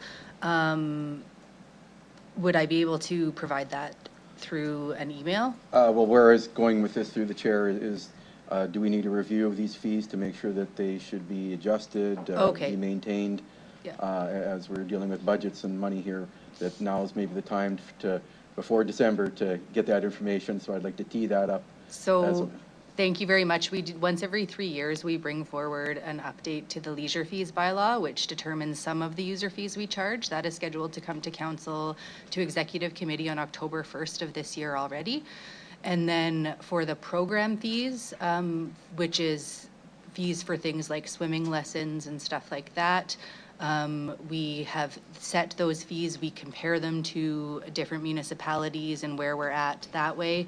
And those increases have been implemented for 2026, but you will see the leisure fees bylaw coming back to council on October 1st. Okay, then you're ahead of me with that one here for that. Okay, next question back to the administration through the chair. I've had some residents talk about some of the reduced infrastructure, I'll call it, reduced quality, and in particular, traffic islands or various areas where cheaper rocks are put in and people hate it. And I was just wondering if there's any assessment ever about adopt a whatever program that people could then use, because they could then maybe say, I do want the nice thing on my island in the middle of the bay. I'm just using this as a good example. That they could replace the bricks there rather than getting cheap rocks, and they're scattered all over the place and they hate them.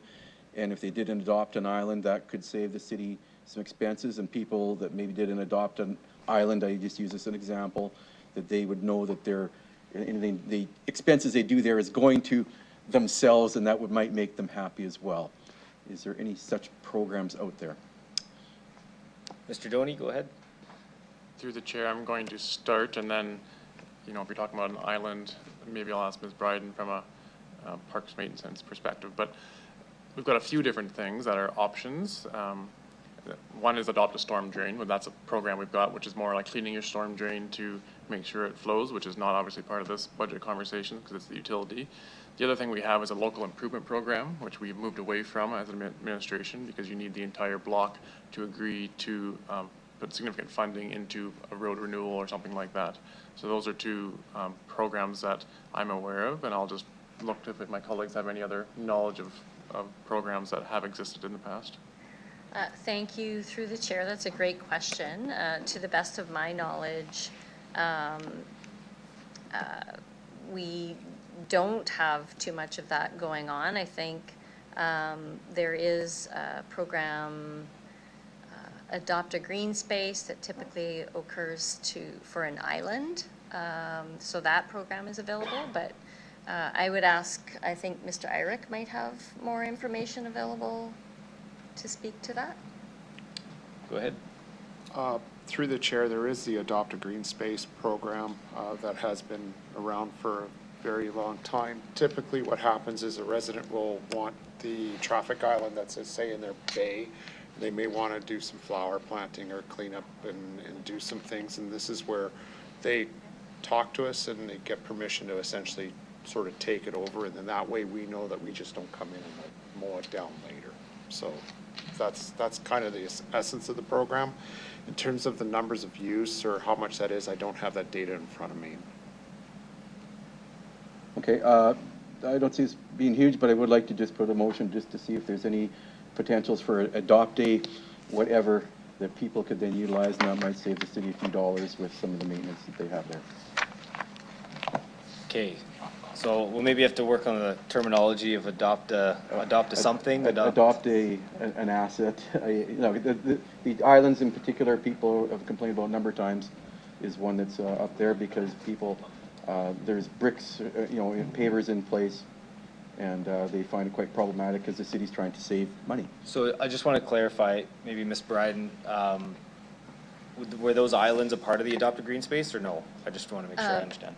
Through the chair, I think we could take a look at that policy and see if the adoption of an island that is currently bricks or gravel would be eligible to be adopted by the residents in the area, and then get back to you rather than have a motion, because it might be a fairly simple amendment to that policy. Okay, because yeah, I've had a number of service requests on that front there.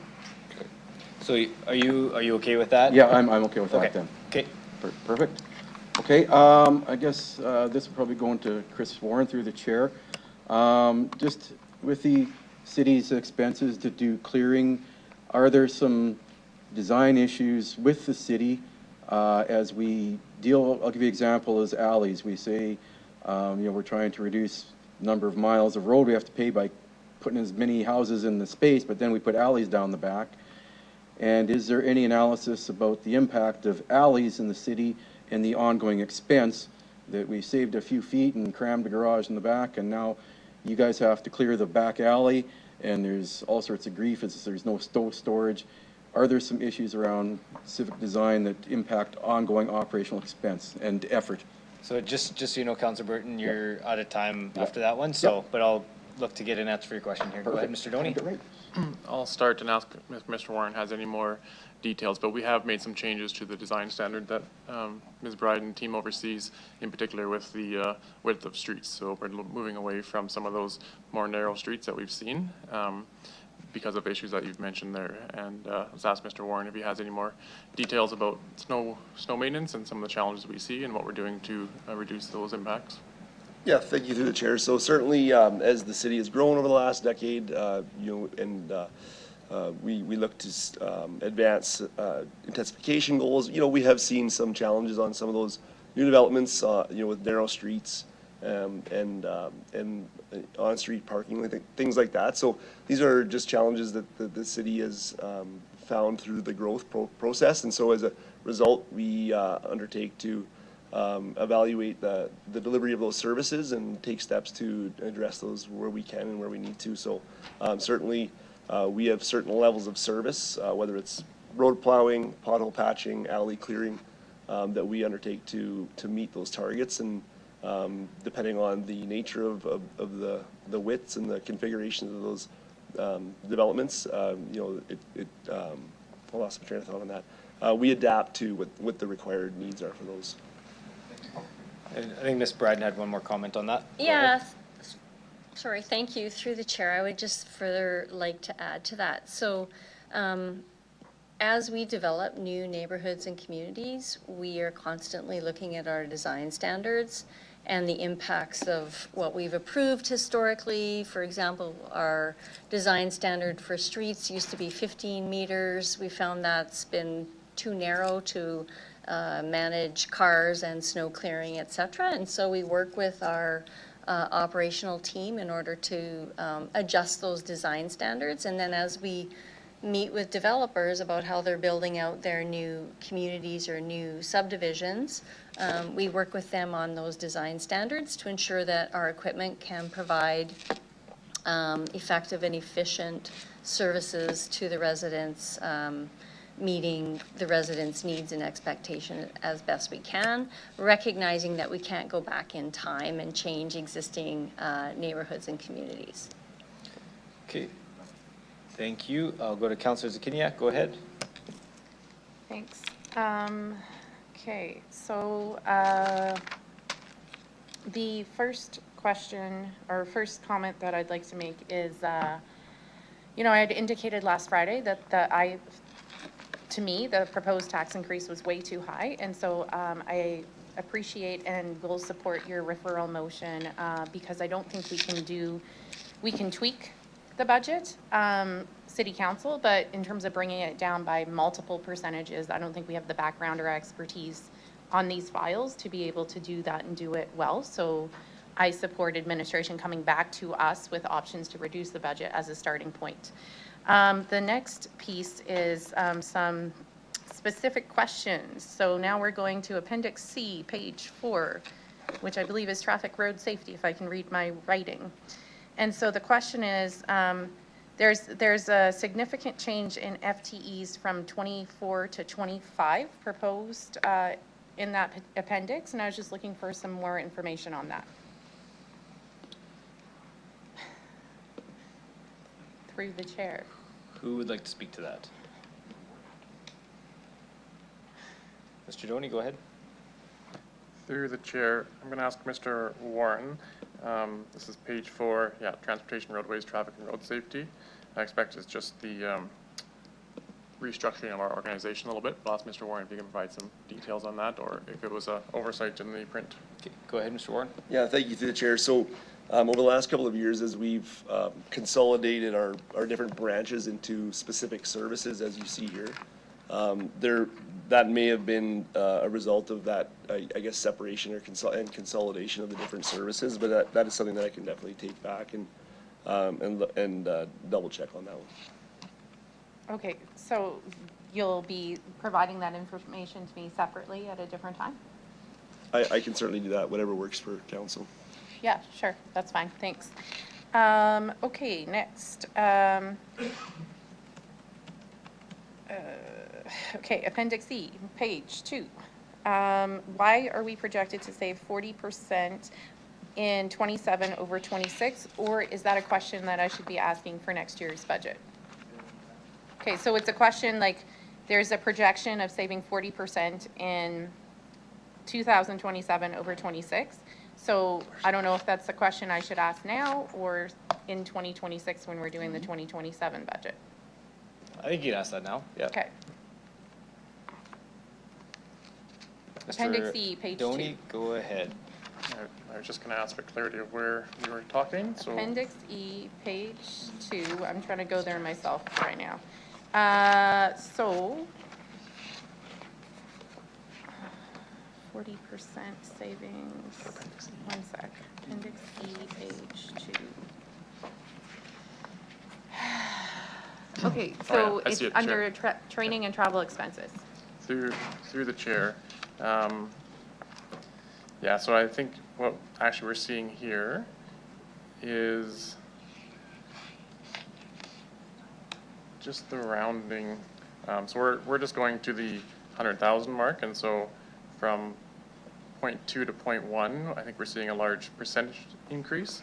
But if we were to flip the page to see any actual changes, I'll ask Mr. Looning if he can speak to any changes in the 2027 budget. Looks like we got about 0.2 there in 2027. He can give some more details there. Yeah. Okay, go ahead. Through the chair, there is, within the 26 budget, there is a one-time cost for training for operators for disability training, and so that wouldn't be present in 27, so that's why that reduction would be there. Great. Okay.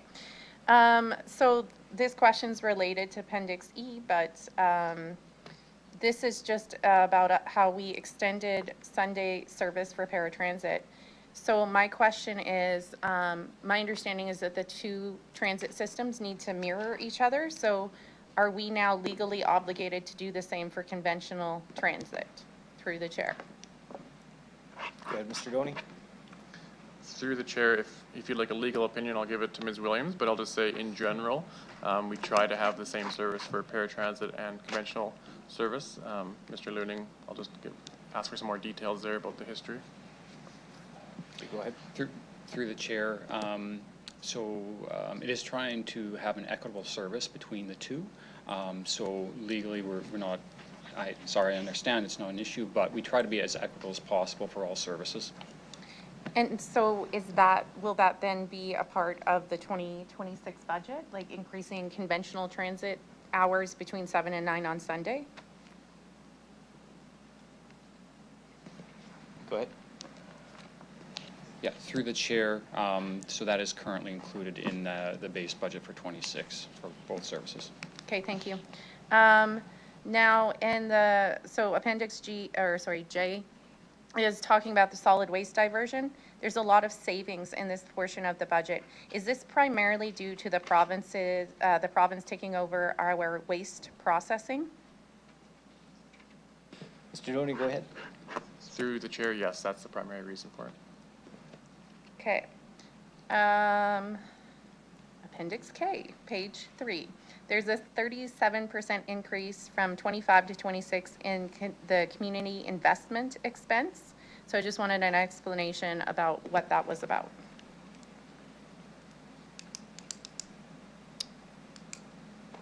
Who would like to take that one?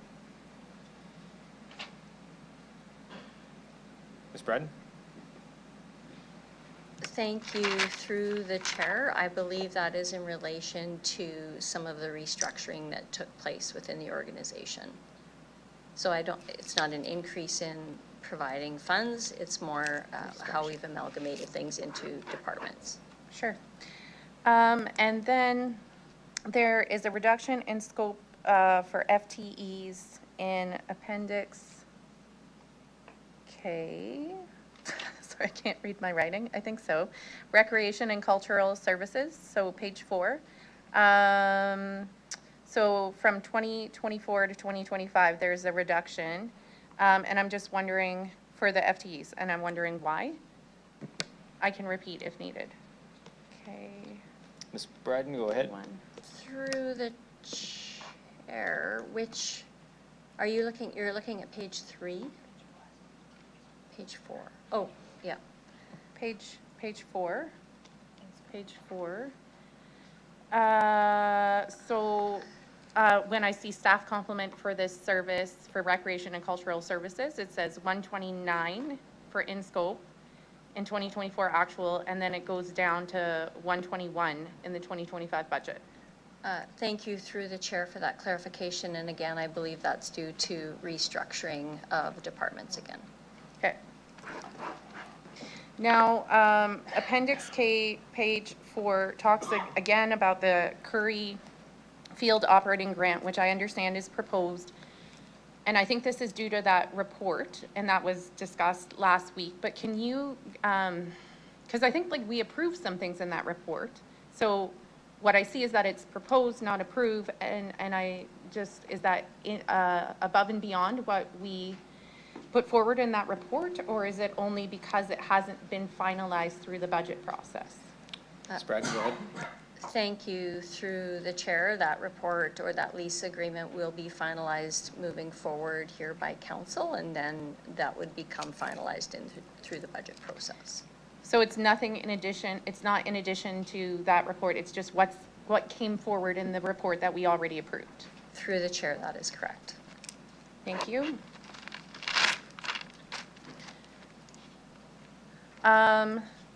Appendix K.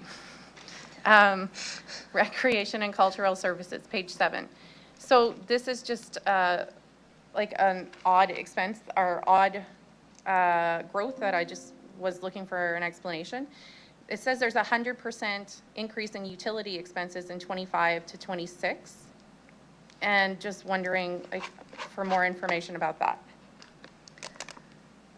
Thank you. Through the chair, historically, the city, we had agreements with community associations related to utilities, and we actually didn't pay the utilities for city-owned facilities, and we are now incorporating that expense into our budget to fund those utility expenses.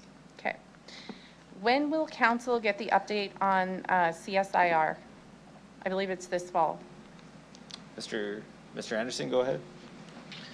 Through the chair, so actually timely, we're just discussing that this morning.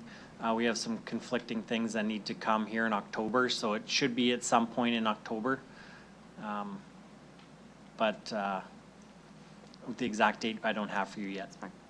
Okay, and can you give us more information? It asked about this last week too, about the emergency shelter service levels support costs. And so again, I guess basically, is this just what we've already approved in reports? Is that what's, and it's coming to fruition now? Is that what that is?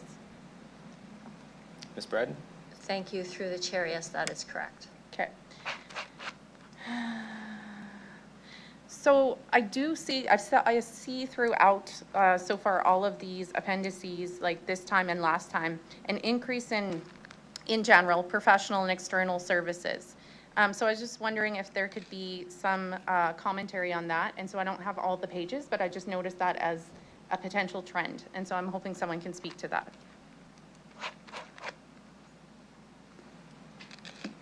Who'd like to speak to that?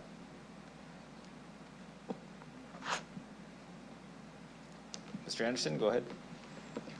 Thank you through the chair. So just to clarify, a general trend in professional services? Professional and external services, like throughout the different appendices, there's lots of times when there is an increase to some extent, and I'm just wondering why, if you can speak to that in general.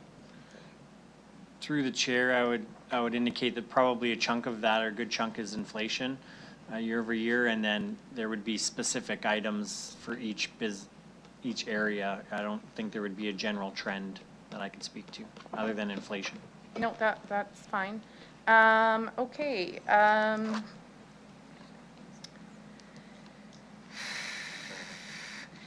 Just a question about the transit. 30 one of the seconds left, just so referrals you know. there. Can we look at the transit referral, please?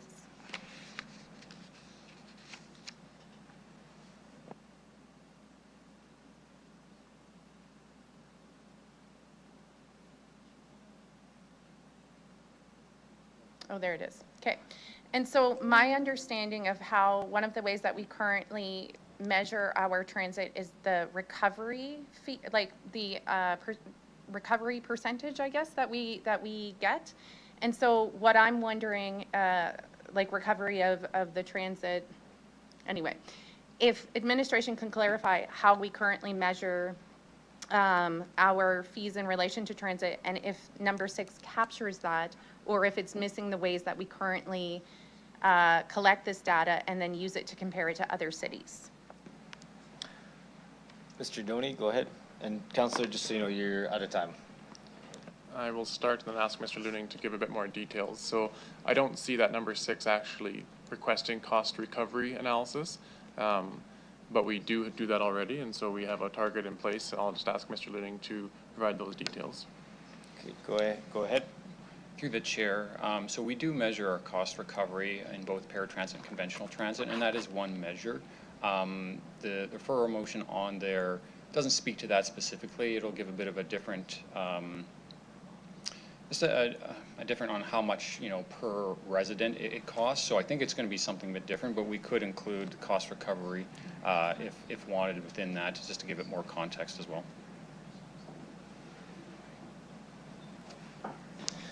Okay, so just out of courtesy, I'll maybe let, if Councillor Zakiniak wants to ask Councillor Sickley's if there would be maybe an amendment to include that information. Go ahead, Councillor Zakiniak.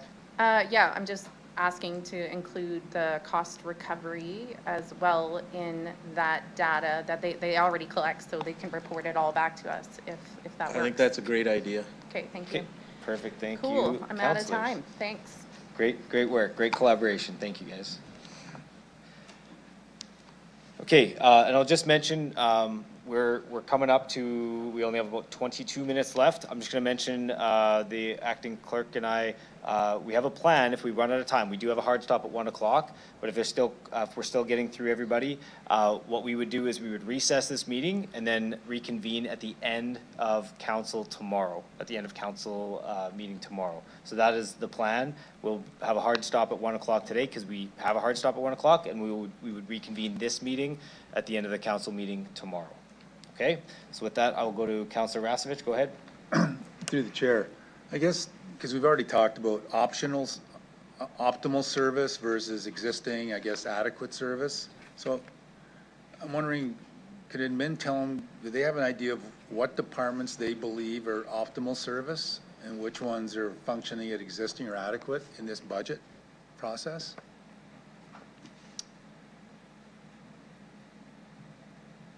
Who would like to speak to that? 'Cause Mr. Anderson, go ahead. Thank you, through the chair. I would say, obviously, we think all of our areas are operating at an appropriate level. When we start talking about the word optimal, that's where it gets into gray areas, and that's the conversation that we're having here. And I would say that stretches across all areas. I wouldn't say there's an area I would tell you guys not to worry about. Don't worry about transit. No, there's going to be gray area and conversation that we can have back and forth in order to get to the right number. Because what I kind of heard here, I thought someone said because of the master plan, transit is running at optimal, or the reason the budget's gone up so much is because we're trying to be optimal versus, that's where that question's coming from. Where are we focusing and really putting, I guess, taxpayers' money or funds towards to get to this optimal versus things are staying existing or adequate? Yeah, Mr. Doney, go ahead. Through the chair, I did mention the transit example. So our transit master plan lays out a plan that I would say gets us to an optimal, or another way to frame it would be comparable to other cities. And we're not there yet. And so there's an action plan to do that. And some of the costs in the transit service is included in the budget you're seeing today to move us towards that comparable to other cities. And I would just say at a high level, what we're trying to do is meet the expectations of residents. We don't hear very often that they want a lower level of service. And so we're bringing things to the table here to council to have that debate. And obviously you guys get to decide on what that optimal level of service needs to be based on the affordability. Okay. So we don't really know what departments, I guess, in the city are actually approaching optimal? I feel kind of confused about what parts of the what departments in the city we think they're functioning optimal, because when I've seen a lot of the reports, it just seems like, we're getting more FTEs or more consultants. I mean, obviously we're spending more money. So I just wonder if are any departments optimal? I think acting city manager wants to comment on that. Go ahead. Thank you, Mayor. Just from a personal perspective, Councillor Razovich, I'm not a fan of the word optimal because it is open to such wide interpretation. What I would say is that the levels of service we have and that we continue to provide, we look at them, are they comparable to other cities? But I think the underlying question is, to what extent is the public willing to continue to fund and support programs and services at levels that they seek? And that, again, is very subjective. So I think that's the perspective I would add to it, is that don't get hung up on whether it's optimal or not, because 11 of you likely don't agree on what optimal is. Mm-hmm. I would rather suggest that you focus on, to what extent do you feel comfortable in continuing to fund a program or a service at a level that you think is appropriate, and that's for services, and maybe with facilities it's more adequate, because of course you're dealing with a physical structure. But I don't know if that helps, but that's how I would interpret this, is to don't get hung up on optimal. Right. You have to get more focused on to what level of funding are you prepared to provide in light of what you're hearing from your constituents. Okay. Yeah, I guess just kind of going off that, I got a couple of ones here. I look at, I think a few of us have mentioned the allocated fleet cost. I look at the number from 2024 going from 5.9 million up then to 2026 up to 19.4 million. And it's pretty substantial. I mean, over 3 years. And obviously I'm wondering, I guess would be, I have to find it here. Have you guys found it? Oh, yeah, I gotta find it here. No, this is, this would be fleet. The allocated fleet costs, sorry. Got I- it. Mr. Schistler? I think Mr. Through the Schistler chair, I found it. think, Counselor, it's Appendix P, Yeah, section, page 2. It's basically the last page of the, yeah, section P. is that what you're referring to? So, okay, so you see there, while everybody finds it, I think it's the last page or it's close to it. I should have. So you'll see between the 2024 actuals, the 25 budget and into 26, you know, if you look at allocated fleet costs, I think that was the line you're referring to. It goes 5.9, 14.3, Yep. 19.4. Yep, yes. So that's what so what happened, what's going on? And my esteemed colleague, Mr. Hanson, can answer that question. Okay, go ahead, Mr. Hanson. Yes, through the chair. So that figure of 5.9 isn't fully representative of the 24 actual expenses for fleet. That only captured a portion of the year's expenses, so that figure should be 15.6 million. So we're really talking about the difference between 15.6 and 19.4, which is attributed to the costs that I alluded to in my presentation around inflationary increases on the replacement program for the fleet, parts and material inflationary expenses, and then adding in the training and administration staff to the fleet lease rate. So you're saying that 2024 should have been 15.9 million? Through the chair, 15.6. That's a big discrepancy from 5.9 and what's written down in there to 15. Or is that just a typo? Through the chair, yes, that's correct. Mr. Anderson, go ahead. Through the chair, yes, this report accidentally picked up 1 month instead of the full year. Good catch, Counselor. Okay. Okay, thank you. I guess the next thing I'll kind of just go on to, the transit, where I look at the budget of 2024 of 46.7, and then 2027, we're up to 63.6 million. That's a pretty substantial increase. It's a very, go ahead, sorry. Mr. Doney, go ahead. Through the chair, and so if you flip to the kind of next page, it breaks everything down, but the big numbers there are really about the fleet capital costs, and so that's the report that we're going to talk about on September 24th, I think it is, to fund whether it's diesel or electric buses, and so we're including the diesel costs here.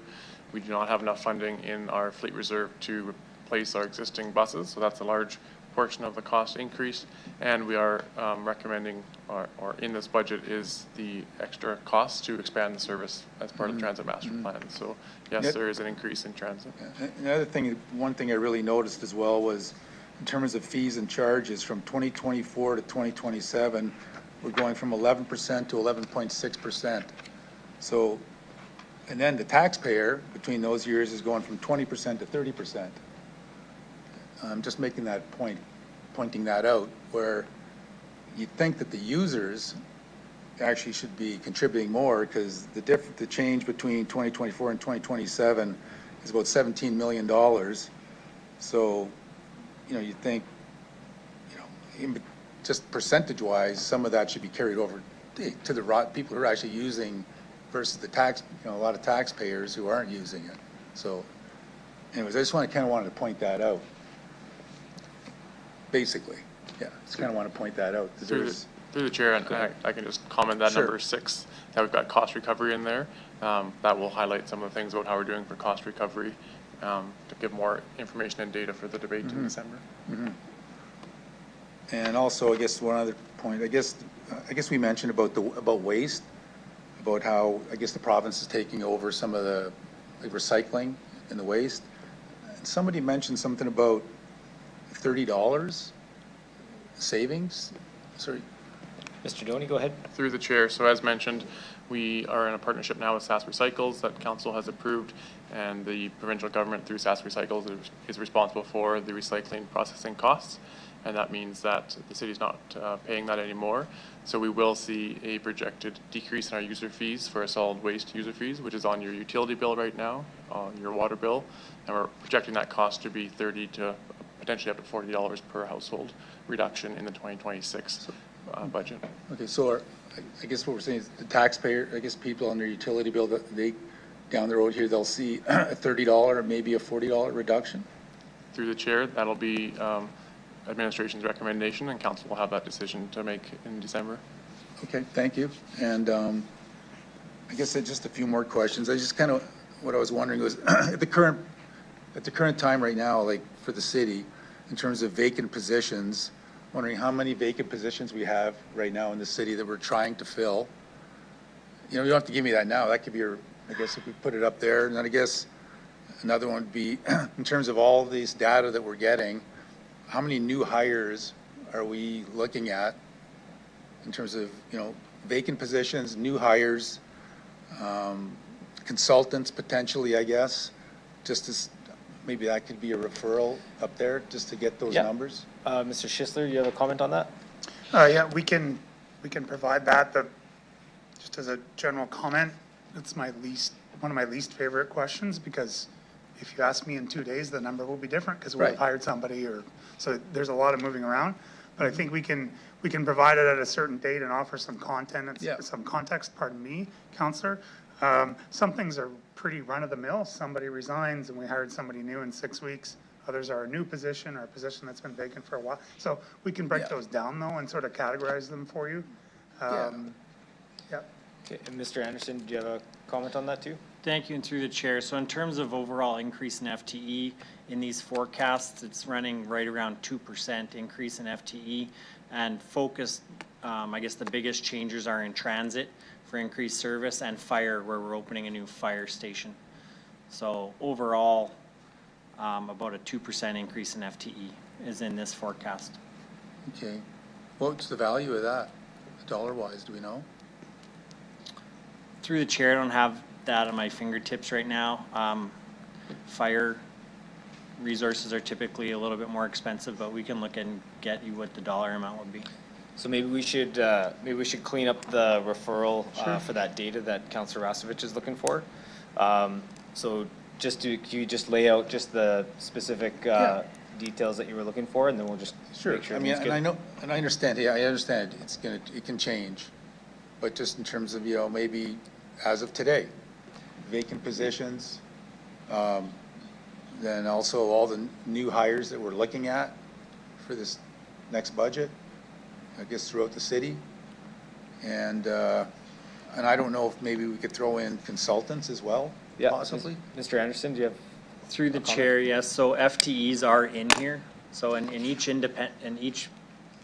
appendix, we have FTE, and you have new FTE adds in the reconciliation. So you can go through each appendix and see where the FTEs are. So we've already provided that. I will give you a total FTE and a dollar amount, so we can add that to there. Yeah, that's what I want. In terms, sorry, go ahead. Through the chair. In terms of consultants, we don't track like, hey, we're going to have 3 more consultants.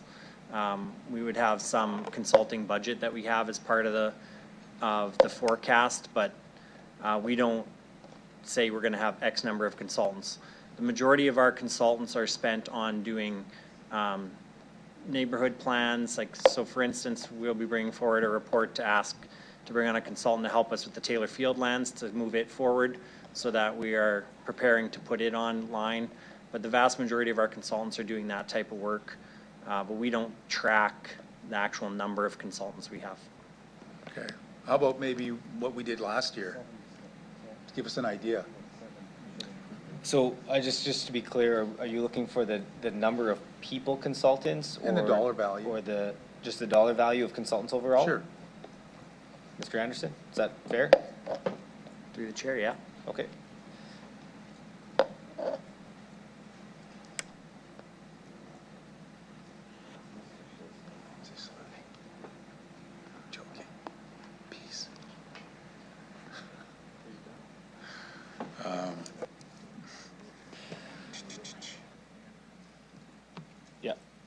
Go ahead, Mr. Schisler. Thank you, through the chair. I think we wanted to include vacant positions as well.